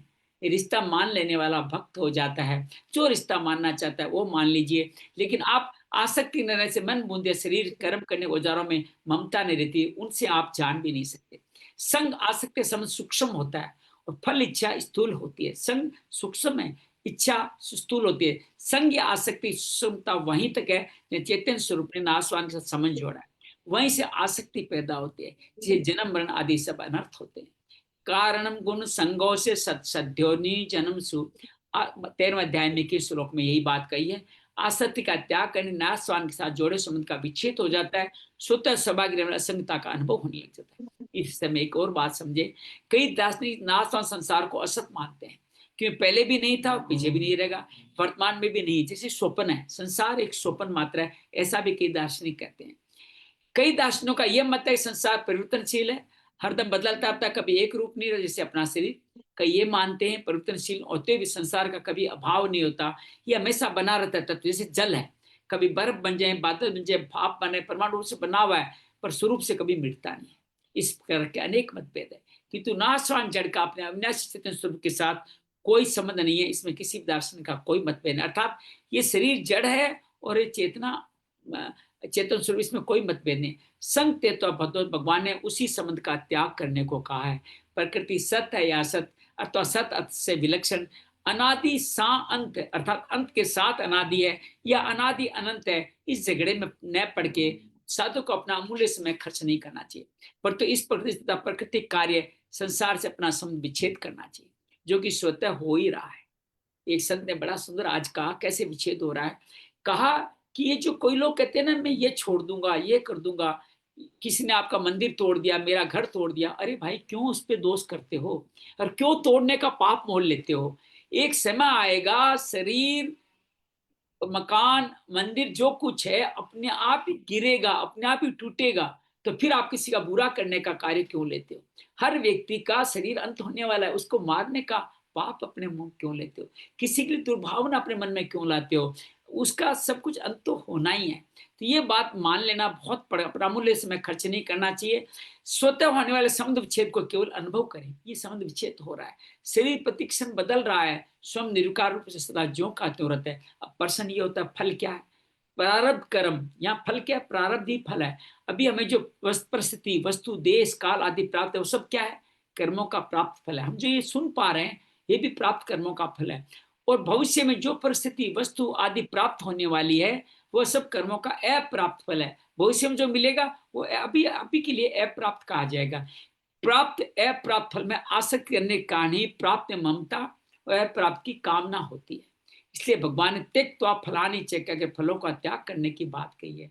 यहाँ फलानि सद बहुवचन है, आगे भी कहा बहुशाखा हंताश्च बुद्धियो व्यवसायी नाम, अर्थात दूसरे देखता है श्लोक का। इस श्लोक में बहुत सारे आप अनंत सुख के लिए, अनंत समृद्धि के लिए बात करें, सुख, आराम, मान सम्मान, यश, प्रतिष्ठा आदि चाहते हैं, परलोक में स्वर्ग आदि चाहते हैं। भगवान के मत में इन सभी फलों की इच्छाओं का त्याग है। कर्म फल का त्याग क्यों करना चाहिए? क्योंकि कर्म फल हमारे साथ रहने वाला ही नहीं है। कारण कि जिन कर्मों से फल बनते हैं उन कर्मों का आरंभ और अंत होता है, उनका फल भी प्राप्त और नष्ट होने वाला है। इसलिए कर्म फल का त्याग करना है। कर्म फल के त्याग वस्तु फल की आसक्ति का, कामना का त्याग करना। फल तो बनेगा, उसको तो आप त्याग सकते नहीं। आसक्ति और कामना का त्याग करें। वास्तव आसक्ति हमारे स्वरूप में है ही नहीं, केवल हमने मान ली है। अगर आसक्ति होती तो भगवान से अलग ही क्यों होते? भगवान के धाम में ही बने रहते, और यहाँ भगवान के अलावा कुछ करते ही नहीं। तो आसक्ति हमारा स्वभाव नहीं है, हमने मान लिया है। दूसरी बात, जो अपना स्वरूप होता है उसका त्याग नहीं होता। जैसे अग्नि उष्णता और प्रकाश का त्याग नहीं कर सकती, जो अपनी नहीं होती उसका भी त्याग नहीं होता। अगर आप ट्रम्प के पास जो है, या आपके मस्क के पास है, या किसी और के पास में, वो आप त्याग थोड़ी कर सकते हो। उनका हम संसार में अनेक पुस्तकें पढ़ी हैं, उनका हम त्याग करें ऐसा कहना भी नहीं बनता, कि जो वस्तु हमारी है ही नहीं, कि त्याग उसी का होता है जो वास्तव अपना नहीं है। पर जिसको अपना मान लिया है, अपना नहीं है पर अपना मान लिया, उसका त्याग करते हैं। ऐसी प्रकृति के कार्य शरीर आदि हमारे नहीं है, फिर भी उनको अपना मानते हैं। इस अपनेपन की मान्यता का त्याग करना है। मनुष्य सामने कर्तव्य से जो कर्म आ जाए उसको फल और आसक्ति त्याग करके सावधानी तत्परता पूर्वक कार्य करना ही कर्तव्य नहीं कहलाता है। कर्म योगी विधि निषेध को लेकर अमुक काम करना है और अमुक काम नहीं करना है, ऐसा विचार तो करना है, पर तो अमुक काम बड़ा है और अमुक काम छोटा है, ऐसा विचार नहीं करना है। कारण कि जहाँ कर्म और उसके फल से अपना कोई संबंध ही नहीं है, कर्म बड़ा है, कर्म छोटा है, कर्म का फल बड़ा है, कर्म का फल छोटा है, ऐसा विचार हो ही नहीं सकता। कर्म का बड़ा है छोटा ना, फल की इच्छा कारण ही दिखता है। जब कर्म योग में फल इच्छा का त्याग होता है। कर्म करना राग पूर्ति के लिए भी होता है और राग निवृत्ति के लिए भी। कर्म योगी राग निवृत्ति के लिए, करने का राग मिटाने के लिए संपूर्ण कर्तव्य कर्म करता है। आरु वृक्ष मुनिर्योग कर्म कारणम उच्यते, छठे अध्याय का 30 श्लोक याद करें।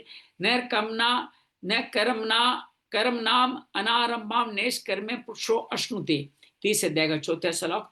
अपने लिए कर्म करने से करने का राग बढ़ता है, इसलिए कर्म योगी कोई भी कर्म अपने लिए नहीं करता, केवल दूसरों के हित के लिए करता है। उसके स्थूल शरीर में होने वाली क्रिया, सूक्ष्म शरीर में होने वाला परहित चिंतन। सूक्ष्म शरीर में तो, स्थूल में तो क्रिया होती है, लेकिन सूक्ष्म शरीर में क्या है, ये परहित चिंतन का है। और कारण शरीर में स्थिरता आती है कि जो कुछ हो रहा है अपने आप हो रहा है, तीनों ही दूसरों हित के लिए होती है, अपने लिए नहीं होती। इसलिए उसका करने का राग सुगमता से मिट जाता है। परमात्मा की प्राप्ति में संसार का राग ही बाधक है।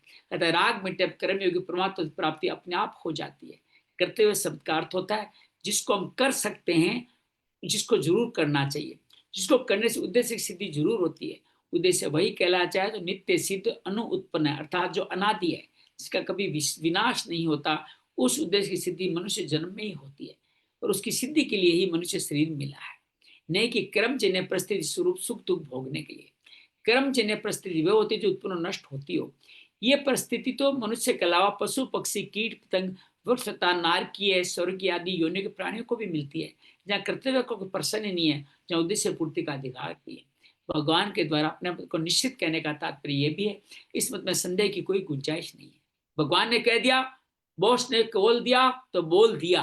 अब आप संशय मत करना, ये मत अटल है, ये किंचित मात्र इधर उधर नहीं जा सकता। यह उत्तम कहने का तात्पर्य है, इस मत में शास्त्र से कोई कमी नहीं है, ये पूर्णता को प्राप्त कराने वाला। पूरे श्लोक में भाव ये है, कर्म आसक्ति फल आसक्ति दोनों के त्याग की बात आई है। कर्म आसक्ति और फल आसक्ति खास बंद है, जिसमें मनुष्य योगारूढ़ होता है। यदा इनेन्द्रियार्थेषु न क्रम स्वनु अनुसज्जते, जब इंद्रियों के अर्थ में रहते तो कर्म आपके होते रहते हैं। शुभ कर्म भी निष्काम भाव होने से कल्याण करने वाले होते हैं, लेकिन निष्काम भाव न हो तो शुभ कर्म भी बंधन कारक होते हैं। शुभ कर्म बंधन कारक होते हैं। आप भवन भुरुना लोका पुनरावृत्ति अर्जुन है, अर्थात ब्रह्म लोक भी आ जाओगे, स्वर्ग लोक भी आ जाओगे, आना इस धरती पे पड़ेगा, तो सभी कर्म बंधन काटने वाले हैं। इसलिए भगवान 3 प्रकार के त्याग की बात यहाँ कही है। आगे तीनों श्लोक में त्रिविध त्याग का वर्णन करेंगे, अतः सत्व रजस तमस का वर्णन 7वें 8वें 9वें में करने वाले हैं। आइए इन तीनों के बारे में अपना आपस में बातचीत करते हैं। सही समय पे हम संपूर्ण कर रहे हैं।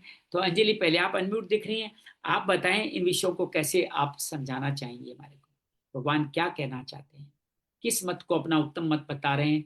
अंजलि बताएं, सरला बताएं, गुरदीप जी बताएं, जो बताना है वो बताएं कि किस तरह से इनको अपने जीवन का हिस्सा बनाएं।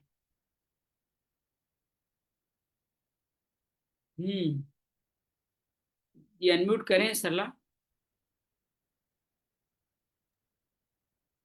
इसमें कृष्ण भगवान कहते हैं कि यज्ञ दान, ये कष्ट कहते हैं कि अर्जुन इसमें त्याग के बारे में अपना मत बता रहे हैं। त्याग 3 प्रकार के होते हैं, सात्विक, राजसी और तामसी। सभी कर्मों का त्याग नहीं करना है, बल्कि उसको अच्छी तरह समझ के साथ उसको करना है, क्योंकि वो अपने मन को शुद्ध भी करता है और सात्विक भी करता है। फिर कहते हैं यज्ञ दान तपस्या जैसे कर्मों को हमें कभी नहीं छोड़ना चाहिए, इन्हें अवश्य करना चाहिए। ये कर्म हम लोगों को पवित्र भी करते हैं, इसलिए हमें उनको त्यागना नहीं चाहिए। कर्म यदि अपने कामना को रखकर दूसरों के अहित के लिए यदि हम करते हैं तो वो हमें इस लोक में और परलोक में दोनों में ही दुख देने वाले होते हैं। बहुत बढ़िया, बहुत बढ़िया। गुरदीप जी, अंजलि, आप कुछ कहना चाहें इस बारे में? अपना निश्चित मत बताने के बारे में भगवान बात करते हैं कि ये दान तप कर्म ये त्यागने योग्य नहीं है, इनको हर मनुष्यों को करना चाहिए। मनीषिणाम, जो बुद्धिमान मनुष्य इस कार्य को करते ही करते हैं। साथ में दो चीजें मिला के इसको, इस मत को उत्तम बना देते हैं। आपको भी जीवन में यही करना है। संसार में सब कुछ है, उसमें थोड़ा अपना मत मिला के, अपनी केसर जैसी खुशबू डाल करके उत्तम बना देना है। तो भगवान कहते हैं ये दान तप कर्म तो करना है, लेकिन साथ में उन्होंने क्या जोड़ा कि आपके इसके अंदर संग और फल का त्याग करें। आप संग का त्याग और फल का त्याग नहीं करेंगे तो कर्तव्य नहीं बनेगा। ये कर्तव्य तभी बनेगा जो संग और फल का त्याग करेंगे। यही मेरा निश्चित उत्तम मेरा मार्ग है। तो आप अपना मार्ग इस तरह से उत्तम करके बता सकते हैं कि आपने उस मत को, दूसरे के मत को आपने ओके किया, उसके साथ अपनी बात जोड़ दी। तो भगवान ने ये सत्व रजस तमस के सारे भाव इसमें दो भागों में डाल दिए। संग से तीन भाग कहें इसको, संग और फल से आसक्ति की मुक्ति, आसक्ति और फल से मुक्ति, और तीसरा डाला कर्तव्य कि ये करना मेरा कर्तव्य है, इसके लिए मेरा जन्म हुआ है, तो अपने आप फल की बात चली जाएगी। तो इस तरह से इनको तीनों को बताया गया है। गुरुदेव जी, आप अपनी सीट पे पधार चुके हैं, तो ये उत्तम मत जो भगवान ने बताया है उसके बारे में आपका क्या ख्याल है, हमें बताने का प्रयास करें। अनम्यूट नहीं हुए हैं अभी आप जी? अब जी हो गया प्रभु जी, जी। बहुत सुंदर यहाँ पर श्री भगवान ने बताया। एक तो जो मनुष्यामी जो वर्ड आया, कि नया वर्ड आया इसके अंदर, ठीक है, उसकी बड़ी सुंदर व्याख्या करी गई है कि जो विवेकमय बुद्धि वाला इंसान है और उसका वो अपने कर्म फल का त्याग करता है, उसको मनुष्यामी की भावार्थ दी गई है, वो संज्ञा दी गई है।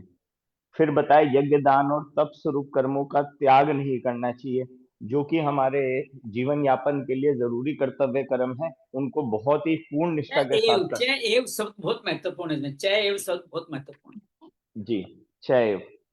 और उसके साथ उनको तो करना ही चाहिए, क्योंकि यज्ञ दान तप और तप ये तीनों चीजें ही कर्म मनुष्य को पवित्र करने वाली, उन सबको पवित्र करने वाली, जो कि पावनानी, मनुष्य पावनानी, पावन करने वाले, पवित्र करने जी वाले। पावन करने वाले, पवित्र करने वाले, बहुत सुंदर व्याख्या दी है। और उसके बाद भगवान श्री बता रहे हैं कि इन यज्ञ दान और तप स्वरूप कर्मों को तथा दूसरे भी कर्मों को आसक्ति और फलों की इच्छा का त्याग करके करना चाहिए। यह मेरा निश्चित किया हुआ उत्तम मत है। अपनी मत डाल रहे हैं दूसरे के मत के साथ, अपना अधिकार ऐसे नहीं जमा रहे कि हाँ भी मैं ठीक बोल रहा हूँ तो ये बिल्कुल ओके ही है, मत के साथ अपना मत भी बता रहे हैं। प्रभु जी, इसके अंदर एक जो जो त्याग की, जो इस सात्विक त्याग की बात कही गई है, वो क्या चीज है वो आगे सात्विक? आएगा, 7वें 8वें 9वें श्लोक में आएगा। अच्छा अच्छा अच्छा, मतलब ठीक है। भगवान सिर्फ ये कह रहे हैं कि अपना मत बता रहे हैं कि ये उत्तम मत ही कि दान तप को कर्म को जरूर करें, साथ में दो चीजें अपनी जोड़ते हैं। देखो, जीवन में ना किसी को पढ़ाने लिखाने करने का बहुत सुंदर तरीका यही है कि उसके द्वारा दिए कर्म का उसको श्रेय दें। आपके घर में, परिवार में, आपके कुलीग में कोई आदमी कोई काम, होमवर्क या कुछ अच्छा काम करके लाता है तो उसकी तारीफ करें, उसके काम को श्रेय दें। तो भगवान यहाँ यही कर रहे हैं, ये कि दान तप, भगवान भी सब कुछ जानते हैं। ऐसे आप भी अपने कुलीग का काम जानते होंगे, अपने बच्चे का, अपने पति का, अपने पत्नी का, सबका जानते हो, लेकिन आप क्या करते हो? नहीं नहीं, ये तुमने बहुत अच्छा किया है, आप ऐसा करके उसके कर्म का फल खुद नहीं लेना चाहते, तो आप अपने आप को मुक्त कर देते हैं। तो उसको श्रेय देना महत्वपूर्ण काम है। पवित्र बता के उसका आपने तारीफ कर दी, और ये कौन विवेक वाले करते हैं, ये भी कह के तारीफ कर दी, अर्थात वो बताने वाला भी विवेक की है, पवित्र कार्य कर रहा है। अब आपने क्या किया कि यहाँ तक का कर्म तूने किया, श्रेय तेरा है, और अब मैं जो बता रहा हूँ वो भी तेरा ही कर्म बन जाएगा, उसका भी श्रेय तू ही ले, बस मैं उसके थोड़ा तिलक लगा के तेरा ठीक ठाक कर देता हूँ। जैसे आप किसी मास्टर को अपनी पीएचडी की स्क्रिप्ट लिखाने जाते हैं, तो वो क्या करता है, दो बिंदु बिंदु इधर का इधर करता है, कहता है बस ओके ठीक है। लेकिन पीएचडी किसको मिलेगी? आपको ही मिलने वाली है। उसने मार्गदर्शन दिया। तो भगवान यहाँ कह रहे हैं जो कर्म है तेरा ही है, मैं सिर्फ उसको करेक्ट कर रहा हूँ, उसको एकदम परफेक्ट कर रहा हूँ, उसमें जो भी बिंदु की कमी है वो पूरी कर रहा हूँ। दो तीन बिंदु बताते हैं कि एक तो कर्तव्य समझ के करो, दूसरा फल की आसक्ति न करो, तीसरा संग की आसक्ति भी न करो। कर्म फल की आसक्ति, कर्म संग की आसक्ति। कर्म ये कि हमें मुझे कर्म करना है करना है करना है, ऐसा उद्वेग नहीं, ऐसे फीवरिशनेस नहीं हो, और उससे कुछ मिलेगा, वो फल तो मिलना ही है। तो फिर आसक्ति करना तो बहुत सहज है ना, और ये सब कर्तव्य मान के करो। तो तीन बिंदु लगाते हैं भगवान, तो कहते अब तेरा काम बेस्ट हो गया, अब तेरे को मैं पीएचडी दे रहा हूँ। तो ये भगवान अभी तक यही इतना ही बताया है। आके सत्व रजस तमस का त्याग आगे तीनों अलग तरह से बताएंगे, लेकिन आप अंदाजा तो लगा ही पा रहे होंगे कि सात्विक त्याग क्या है। इनका त्याग न करना ही सात्विक त्याग, ठीक है ना। तो आगे फिर बताएंगे क्या त्याग करना है, वो भी बताएंगे। राजसिक तामसिक त्याग बताएंगे, करना ये त्याग नहीं करना, त्याग वो करना है, तो ये बात बताएंगे। आइए ध्यान से बैठते हैं, इस कार्य को और समझने का प्रयास करें। आंखें बंद कर, चेहरे में सुंदर सी मुस्कान लिया है, नासिका के द्वारों पर ध्यान, प्राण शक्ति का ईश्वर के रूप में अनुभव करें। ये मानव शरीर हमें क्यों मिला है, ये सवाल बार बार हम पे आना चाहिए। हमने पूर्व जन्म में कुछ न कुछ तो ऐसे कर्म किए हैं जिसके कारण ही हमें मानव शरीर मिला है। ये सुंदर शरीर, परिवार, देश, साधन, ये सब हमारे प्रारब्ध के कारण मिले हैं। अर्थात जो कर्म करे थे उसका फल स्वतः ही बनकर के यहाँ आया है प्राप्त के रूप में, तभी हमें मानव शरीर मिला है। मानव शरीर क्यों मिला है? हमने जो पाया उससे और आगे चले जाए, अर्थात ये जन्म मरण का सिलसिला खत्म हो, ये प्रारब्ध कर्म, क्रियमाणान संचित कर्म, तीनों कर्म ही शून्य हो जाए, उसके लिए मानव शरीर मिला। और उसके लिए हमें इस शरीर के द्वारा पवित्र कर्म करने होंगे। तीन पवित्र कर्म बताते भगवान, अपनी सहमति पर बताते हैं। यज्ञ, दान, तप, ये तीनों कर्म शुद्ध हैं, ये हर व्यक्ति को पवित्र करने वाले हैं। जो विवेक सद्बुद्धि रखता है वो तीनों कर्मों को जरूर करता है। तो भगवान इस तरह करके जो ज्ञानी लोग बताते हैं उनके एक मत में अपना मत भी मिला देते हैं, अर्थात हाँ तुम ठीक कह रहे हो, और उस मत में उसका करेक्शन करते, उस मत को सर्वश्रेष्ठ बनाने के लिए तीन भाव और देते हैं कि जो कुछ भी यज्ञ, दान, तप करो ये मेरा कर्तव्य है, ये समझ के करो। दूसरा, इस कर्म में आसक्ति नहीं करना कि बार बार मुझे ये करना है, इसने करने हैं, इस तरह करने हैं, ये दान क्यों नहीं किया, ये करना है, ये तब तो मैंने किया ही नहीं, ये तीर्थ मैंने किया ही नहीं, ये आसक्ति न ले। ये आसक्ति न किस होगा क्या, जो आप कर रहे हो वही परफेक्ट और संपूर्ण और पूर्णाहुति में कन्वर्ट हो जाएगा। और जब आप ये मन में भाव लाते हैं कि अभी मुझे और करना है, इसका मतलब जो आपने किया है वो भी सर्वश्रेष्ठ नहीं हुआ है। तो आपने खुद ही एक नया सवाल पैदा कर दिया कि मुझे ये तीर्थ करना है, मुझे ये यज्ञ करना है, मुझे ये दान करना है, मुझे ये तप करना है। हमारे किए हुए कर्मों के प्रति हमने अपना मत दे दिया कि अभी मैंने सर्वश्रेष्ठ नहीं किया है। भगवान कहते फिर और करो। तात्पर्य है कि यात्रा फिर अनंत काल तक चलती चली जाती है कि काम का, संग का, यज्ञ दान तप करने का, संग का भी त्याग हो, और फल तो स्वतः ही आने वाला है, तो फल का भी त्याग करें, तो ये मत सर्वश्रेष्ठ बन जाता है। यज्ञ दान तप करने हैं, लेकिन कैसे करने हैं? कर्तव्य समझ करके, कर्म की आसक्ति, संग की आसक्ति छोड़ के, फल की आसक्ति छोड़ के करने हैं। तो ये सारे कर्म भगवान हम लोगों के लिए वरदान कर रहे हैं। भगवान का बहुत सारा कृतज्ञता रूप आभार प्रकट करते हुए भगवान के शरणागत होते हैं।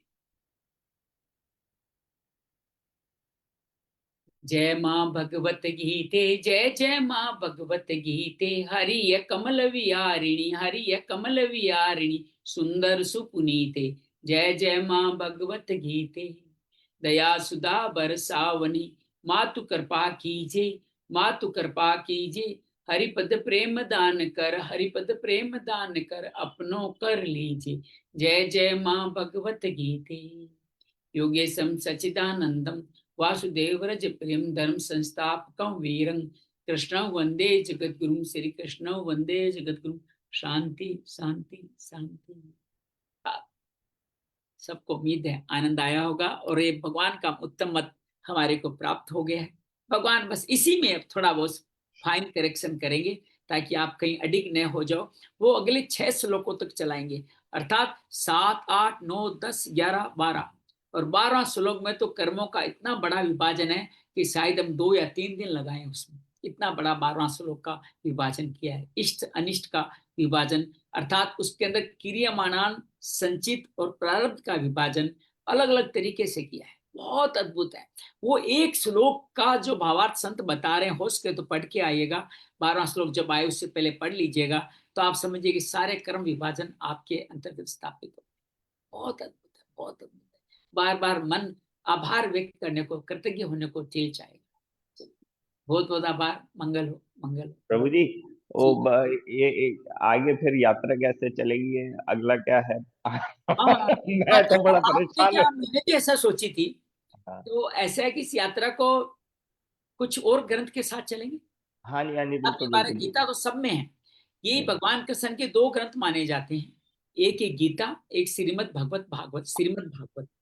जी तो भी भगवान के भक्त और भगवान की लीलाओं का, उन कृपाओं का वर्णन। श्रीमद् भागवत लोग 7 दिनों में पढ़ते हैं और इस भागवत को जो आजकल जो पढ़ने का अंदाज हो गया है वो सिर्फ कर्म फल की आसक्ति वाला, हम्म। बनावटीपूर्ण दिखावे का हो गया है। और नहीं नहीं, हम ऐसे नहीं करेंगे, हम ऐसे ही करेंगे। वो मेरा भी मत यही था कि श्रीमद् भागवत जो है ना, आप थोड़ा कृपा हो जाएगी हाँ, तो। तो भगवान क्या, संत भी आजकल क्या करें, जैसा भक्त है वैसा काम कर लेते हैं। पैकेज दे रहे हैं 20 लाख, 30 लाख, 40 लाख, 50 लाख का पैकेज, हमारा ये शामिल है। और जैसा भक्तों को लगे वैसे भाव से नृत्य, गायन, डांस, नृत्य या विषय भी वैसे ही चुनते हैं जो संतों को। भागवत कथा के विषय अत्यंत विस्तारित है, तो हर व्यक्ति कथा 3, 2.5, 3 घंटे में कोई कह नहीं पाता। तो कुछ का जो अच्छा लगता है, जो विषय उसका विस्तार करता है, बाकी संक्षेप में कह देता है। लेकिन हम लोग चाहते हैं कि भागवत के उन विषय, जिन विषयों पे लोग चिंतन कम करते हैं, और असली सार वहीं छुपा है।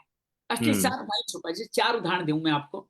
एक तो भगवान इसके अंदर, अभी मैं पढ़ रहा हूं कपिल देवहूति संवाद। कपिल देवहूति के पुत्र भगवान के अवतार, सांख्य योग के अवतार होते हैं। और जब कर्दम मुनि जो उनके पिता होते हैं, वो जंगल संन्यास चले जाते हैं अपनी श्रीमती को पुत्र के हवाले करके। श्रीमती भी बहुत दिव्य होती है, तो वो कहते हैं मेरी मुक्ति कैसे होगी, मुक्ति का मार्ग पूछती है। तब भगवान उसको मुक्ति का मार्ग पहले तो सीधा सा ये बताएं जो मैंने आपके साथ, कि मुझको मान लो, तुम बेटा मान लो तो भी मुक्ति है, शत्रु मान लो तो भी मुक्ति, तुम्हारी मुक्ति हो जाएगी, तुम अभियम पा जाओगी। फिर और सवाल पूछेगी तो भगवान पूरा सांख्य योग बताएंगे, जो अभी ज्ञान विज्ञान योग है वो बताएंगे। अब इसके बारे में लोग समाज में बात ही नहीं करते, थोड़ा कष्ट लगता है उनको विषय, इसलिए बात नहीं। आगे पुरंजन आख्यान है, उस पर लंबी चौड़ी बात नहीं करते। इसी तरह और आगे बढ़ू, और भी कई विषय हैं जो मैं भी नहीं बता पा रहा हूँ। 11वां अध्याय जो मुक्ति का अध्याय माना जाता है, उसके बारे में उद्धव गीता है जो भी अंजलि पढ़ रही है, उसके बारे में तो कोई बात ही नहीं करता। संत जन वहां उसको रोमांचक कोई बात नहीं नजर आती, वो सिर्फ सुदामा संवाद करके आगे बढ़ जाते हैं। जो एक अध्याय में उसको 1 घंटे तक बोलते हैं 5 मिनट वाले को, और चले जाते हैं। तो मन में भाव था कि इन विषयों को लेकर के करें। अभी कब प्रारंभ होगा, क्या होगा, एक भाव मन में आज ही आया कि हमारे घर में आप सभी आमंत्रित करूंगा। हमारे घर में राजस्थान में जहां हम रहते हैं, जो हमारा पुरखों का घर है, जहाँ माता पिता सब जहाँ पर है, जहाँ हमारा जन्म हुआ, उस मकान को थोड़ा नया बना के सत्संग भवन बनाने का भाव है। उसी लिए हरि कार्य करा रहे हैं, अपने काम के लिए लगा रहे हैं। वहां पे मूल भागवत का संस्कृत में पाठ का एक निर्णय लिया गया है मार्च माह में। मार्च माह में अर्थात वो 8 से लेके 20 मार्च के बीच में, 8 से 18 मार्च के बीच में 7 दिनों का होगा। एक ब्रह्मचारी संत जाएंगे और वो वहां पे हर श्लोक का बोल करें, हम सामने रख के श्लोक पढ़ भी सकते हैं या उन श्लोकों का दर्शन करके भाग ले सकते हैं। जब ये पूरे श्लोक एक बार सुन लिए जाएं या उनको पढ़ लिया जाए, तब इसके बारे में बात करने के हम अधिकारी हो सकते हैं। तो उसके बाद में, तो अर्थात ये कार्य हो सकता है कि 20 मार्च को शुरू हो। अब ये कार्य हमारा 15 फरवरी के आसपास हमारा ये गीता का कार्य संपूर्ण होगा। 1 महीने का हम विराम लेंगे। 1 महीने के विराम में हम इसको थोड़ा अंदर से कुछ और पढ़ेंगे, भागवत को और समझेंगे और जानेंगे, इस लायक बन के बनेंगे कि हम इसके बारे में 2 शब्द बोल पाए। गुरु से भी आज्ञा लेंगे, क्या इस तरह में स्वाध्याय कर लें क्या? वो आज्ञा देंगे तो हम कार्य करेंगे। 26 जनवरी को मैं उनसे मिलने जाऊंगा प्रयागराज में, तो वहां उनसे आगे के ये आज्ञा भी लेके आऊंगा कि ये मूल भागवत कैसे करनी है, उसके बाद में इसका स्वाध्याय कैसे करें। अगला भाव यही है कि उन विषयों को विस्तारित करें जिन विषयों के बारे में आमतौर पर बात नहीं की जाती। अब इसी श्रीमद् भागवत ध्यान की बहुत सुंदर विधि है। 2 से 3 से 4 अध्याय में ध्यान की बड़ी संपूर्ण विधि बताते हैं। वर्मा जी ध्यान करते हैं उसका बताते हैं, लेकिन उस ध्यान के बारे में कोई बातचीत नहीं करता, क्योंकि वो विषय लगता है सामान्य जन के लायक, जबकि वही विषय सामान्य जन के लायक है। वो सिर्फ कहानियों की कथा करते हैं। हाँ, कथाएं अच्छी है, भक्तों की कथाएं सब कल्याण करने वाले। अगर उस कथाओं को लेके भक्तों का भाव ले लें तो कथाएं कल्याण कर देगी, लेकिन कैसे कर्म करना है वो विधियां भी इसमें बहुत सुंदर तरीके से बताएगी। तो हम कथाओं में कम फंसेंगे और इन विशेष व्याख्यानों में ज्यादा चलते हुए उन भावों को लेंगे जो भाव बहुत महत्वपूर्ण है। संस्कृत के साथ उच्चारण करना तो सहज नहीं होगा, क्योंकि इसको 18,000 श्लोक पढ़ने, ये तो 700 श्लोक की यात्रा थी। 18,000 श्लोक तो पता नहीं कब पूरे होंगे, तो समझ श्लोक तो नहीं पढ़ेंगे, लेकिन उस दिन का जो मुख्य श्लोक है वो जरूर पढ़ेंगे। 765 अध्याय है, तो एक अध्याय में 40 से 50 श्लोक होते हैं, तो उन श्लोक को अध्याय को लेंगे तो भी 765 दिन लगते हैं। तो हम कोशिश करेंगे कुछ 2-3 अध्यायों को मिश्रण करके काम करेंगे और ये कार्य 1 साल के अंदर अंदर पूरा हो जाए, ऐसा भाव करेंगे। 1 साल के एक संत अभी 1008 दिनों की भागवत कर रहे हैं 1 घंटा के लिए। हर संत का श्लोक पढ़ते हैं, उसका भावार्थ पढ़ते हैं, उसकी एक श्रीधर स्वामी की व्याख्या उनको ही पढ़ते हैं। उनके 160 एपिसोड हो चुके हैं, अभी 30वां स्कंद चल रहा है। 30वां स्कंद चल रहा है, वो भी मैं निरंतर सुन रहा हूँ, डेली सुन रहा हूँ। जिस रोड नहीं मिलता, आज जो मैंने आपको बातें की, जानने की, बांधने की, अभय की, वो संत के उसी भाव से आई थी। तो इस भाव में कुछ करने का मन है, बाकी जैसे हरि इच्छा हम करने वाले कौन होते। हम अपनी तरफ से कोशिश कर लेंगे, श्लोक भी पढ़ने की जितने मर्जी हो, क्या फर्क पड़ रहा है, बस वो करते रहे। समय बहुत लगने वाला है, पढ़ लें तो पढ़ लें। इतनी शुद्धता भी गीता में, तो गीता परिवार के कारण थोड़ी शुद्धता हल्की फुल्की आ पाई है। मुझे पता है मैं अभी शुद्ध नहीं पढ़ता, लेकिन हल्की फुल्की शुद्धता गीता और साधक में हल्की सी आई है। लेकिन वो श्लोक थोड़े हो सकता है कि ज्यादा भारी हो, ज्यादा बड़े हों। देखें, ईश्वर जो करवाएगा प्रभु अपने आप करेंगे, हेल्प करेंगे हमारी। आपके मन के विचार है जो आएंगे, जो करेंगे। तो एक अध्याय भी पढ़ लें 1 घंटे में तो बहुत बड़ी बात होगी। तो एक अध्याय पढ़ लें तो भी बहुत बड़ी बात होगी, तो 700 दिन की कहानी हो जाएगी। जैसे होगा, जैसे हरि कराएगा कराएगा वैसे कर देंगे। ने अभी आज समझा ना, कर्म की भी आसक्ति नहीं करनी है कि ये करना ही, ऐसा भी नहीं। हरि की इच्छा होगी तो करा देगा, इच्छा होगी तो नहीं कराएगा।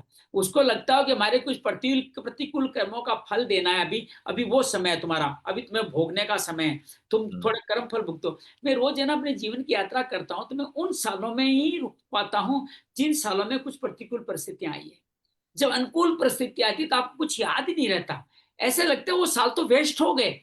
जिसमें अनुकूल परिस्थितियां आई 4, 5, 7 साल में, वो ऐसा लगता है वो साल तो वेस्ट हो गए, उसमें कुछ याद ही नहीं है, वो तुमने गंवा दिए। अर्थात भगवान ने जब परीक्षा लेने के लिए जब प्रतिकूल परिस्थितियां दी, वो साल ही याद आते हैं। या जब संत की किसी कृपा हुई, माता पिता की कृपा हुई, किसी गुरु ने कोई नई चीज दी, वो साल याद आते हैं। चाहे वो 5 साल के हो तब क्यों, चाहे 10 साल के हो, 12 साल के, वो साल याद आते हैं। तात्पर्य क्या है, कभी जीवन यात्रा करके देखें, अपनी हर वर्ष में जाकर के देखें, आपको क्या याद रहता है, कहाँ टिकते हो, कहाँ रुकते हो, वो आपके जीवन का बहुत बड़ा सार बन जाएगा। आप भोगों वाले सालों में टिकते हो, या वो साथ पता ही नहीं चलता, कुछ है ही नहीं उनमें, ऐसा लगता है। प्रतिकूल परिस्थितियां याद रहती है, भगवान के उसके प्रति कृतज्ञ होते हो, तो जीवन यात्रा बहुत सुगम हो जाती है। जी अंजलि। भैया जी, मेरी उद्धव गीता समाप्त हो गई है। अभी सोमवार से, परसों से कपिल गीता में रजिस्ट्रेशन करवाया है, तो वो स्टार्ट होगी। तो कपिल गुप्ता यही है, 3रे अध्याय का जो स्कंद बता रहा हूँ ना, 24वां, 25वां, 26वां स्कंद, ये कपिल गीता है। हाँ, तो देवहूति को भगवान कपिल संवाद कर रहे हैं। देखिए, आपके जो भी आपके इन लोगों आपके सामने दे रहे हैं ना, वो लोग बहुत अद्भुत है। वो जानते हैं गीता में सार कहाँ छुपा है, श्रीमद् भागवत में सार कहाँ छुपा है। कहानियां तो आप कहीं भी पढ़ लेंगे, इसलिए वो उन्हें कपिल आख्यान, ऐसे ही आपको हो सकता है आगे चल के पुरंजन आख्यान कराए। ऐसे 4-5 विषय हैं जो विषय हमारे बड़े कल्याणकारी है, उन विषयों पे बातचीत होती ही रहे। एक ऐसे इसमें 17 गुरुओं की कहानी है, 18वें जो अंतिम इस अध्याय में आती है, 12वें स्कंद में आती है, कैसे गुरु किन किन में गुरु रूप देखे। तो वो बड़े अलग अलग तरह के गुरु, उसने सांप से लेके वेश्या तक को गुरु बताया है, उनसे हम कैसे सीख सकते हैं। वो गुरु आख्यान बहुत बड़ा अद्भुत है। ऐसे अनेक चीजें हैं, ऐसे अनेक अनेक चीजें हैं। भीष्म पर्व का आख्यान बहुत बड़ा है, शांति पर्व में जो आता है वो बहुत बड़ा है। अर्जुन जो व्यथित होता है कि कृष्ण अब दुनिया से चले गए, तो वो जो भाव प्रकट करता है ना, वो अद्भुत है। उसको पहली बार पता चलता है कि मैं कुछ नहीं था। जब चला गया तो उसको पता चलता है मैं कुछ नहीं था, सब कुछ वो ही थे। ये बता उसको उनके जाने के बाद पता चलता है, क्योंकि गांडीवधारी अर्जुन जो अपने आप को सर्वश्रेष्ठ धनुर्धर बनता है, छोटे मोटे चोरों से हार जाता है क्योंकि कृष्ण चले गए। उनकी पत्नियां लेके आ रहे हैं, वो पत्नियां भी लूट के ले जाते हैं। अब सोचो उस अर्जुन का क्या हाल होगा। उस भाव को अनुभव करना है तो उन भावों को पढ़ना होगा। अर्जुन पहले बताता है मैंने सोचता सब कुछ मैंने किया। जब पहले अर्जुन को कहते हैं कर्ण सर्वश्रेष्ठ, तो मानता नहीं है वो, लेकिन यहाँ आके मान लेता है कि मैं उनके बिना कुछ नहीं था। ये भाव हमारे अंदर स्थापित हो जाए कि उनके बिना हम कुछ नहीं है। ये भाव अर्जुन के जो भाव है 30 श्लोकों के, ये बहुत अद्भुत भाव है। एक ऐसे ही उद्धव प्रारंभ से शुरू होते हैं, उद्धव अंत तक जाते हैं। बीच में मैत्रेय और विदुर का संवाद भी चलता है। विदुर का जीवन भी एक अद्भुत जीवन है, उसका भी चित्रण ढंग से आमतौर पर किया नहीं जाता है। लोग अजामिल व्याख्यान करते हैं और भगवान की गजेंद्र मोक्ष की बात करते हैं, या भगवान के अवतारों में भी विशेष अवतारों की बात ज्यादा करते हैं। कृष्ण अवतार को इतना बड़ा विस्तृत करते हैं, 4 दिन लगाते हैं साहब। श्री कृष्ण का जो अवतार है वो 10वें स्कंद में ही है, 10वें 9वें में स्टार्ट होता है, 10वें स्कंद का उत्तरार्ध पूर्वार्ध में ही है काफी बड़ा है और सबसे समकालीन वही है, तो उनका होना भी चाहिए। और ये कही भी कथा उन्होंने ही है, उनके द्वारा ही कही गई है। तो ये बड़ा अद्भुत है, बहुत अनेक भाव छुपे हुए हैं। तो जैसा हरी इच्छा होगी वैसा करेंगे। आप कपिल आख्यान पढ़िए और मैं भी वही पढ़ रहा हूँ, तो इसके अंदर देखते हैं क्या कैसी होती है। और आपने ये, आपको एक और बात कहूँ कि आपके पास जो गीता सेवी ऐप है, गीता सेवा है, उसमें पूरी भागवत है। उसमें अपना 30 स्कंद का यही भाव पहले निकाल लीजिए कपिल आख्यान का, फिर आप इनका पढ़ेंगे या स्मरण करेंगे तो आपको बहुत सहजता होगी, बहुत आनंद मिलेगा। बहुत सुंदर, बहुत बहुत धन्यवाद, बहुत बहुत मंगल हो। भैया का भी उच्चारण कितना शुद्ध, कितना तो अच्छे होता से जा रहा है, पढ़ने मैं तो लगे पागल हैं। हो गया देख के सुन करके, इतना शुद्ध हाँ, होता जा रहा है, इतना शुद्ध होता जा रहा है। और मैं तो, बहुत शुद्ध। उच्चारण शुद्ध होना ईश्वर की कृपा है। इसका हम्म, मतलब ईश्वर चाहता है कि आप मूल रूप से इसको समझ जाओ। आपके अंदर गीता पहले से थी, उसके पर्दे हट रहे हैं, कर दे। हटाने का कार्य कर रहे हैं, वो हट रहे हैं। गुरदीप भैया, आपके चारों लेवल हो गए कंप्लीट? अच्छा जी। हाँ, नहीं अभी नहीं, अभी तो थर्ड चल रहा है। थर्ड चल रहा है ना? बहुत शुद्ध हो गया। जो आपका पहले दिन जैसा उच्चारण था, अब तब में और अब में तो जमीन आसमान का फर्क हो 18वां गया। अध्याय बहुत शुद्ध। आप अब पढ़ रहे हो जो आपने पढ़ा ही नहीं है। 18वां अध्याय वो है जो चौथे लेवल में आप पढ़ोगे, अभी पढ़ा ही नहीं ना। पहला नहीं, नहीं, दूसरा अभी 18वां अध्याय ये सब पढ़े ही नहीं है। तो इन अध्याय को जब आप अब यहाँ अच्छा पढ़ रहे हैं, जब वहां पढ़ेंगे तो आप ऐसे धारा पूरा पढ़ते चले जाएंगे कि सब कुछ हो हाँ, रहा है, सब कुछ होता हाँ, चलेगा। हाँ। बस आप लोगों का साथ है, वैसे कि हो पा रहा है तो बहुत तो बहुत बड़ी धन्यवाद, कृपा है। मंगल हो, मंगल। हरी।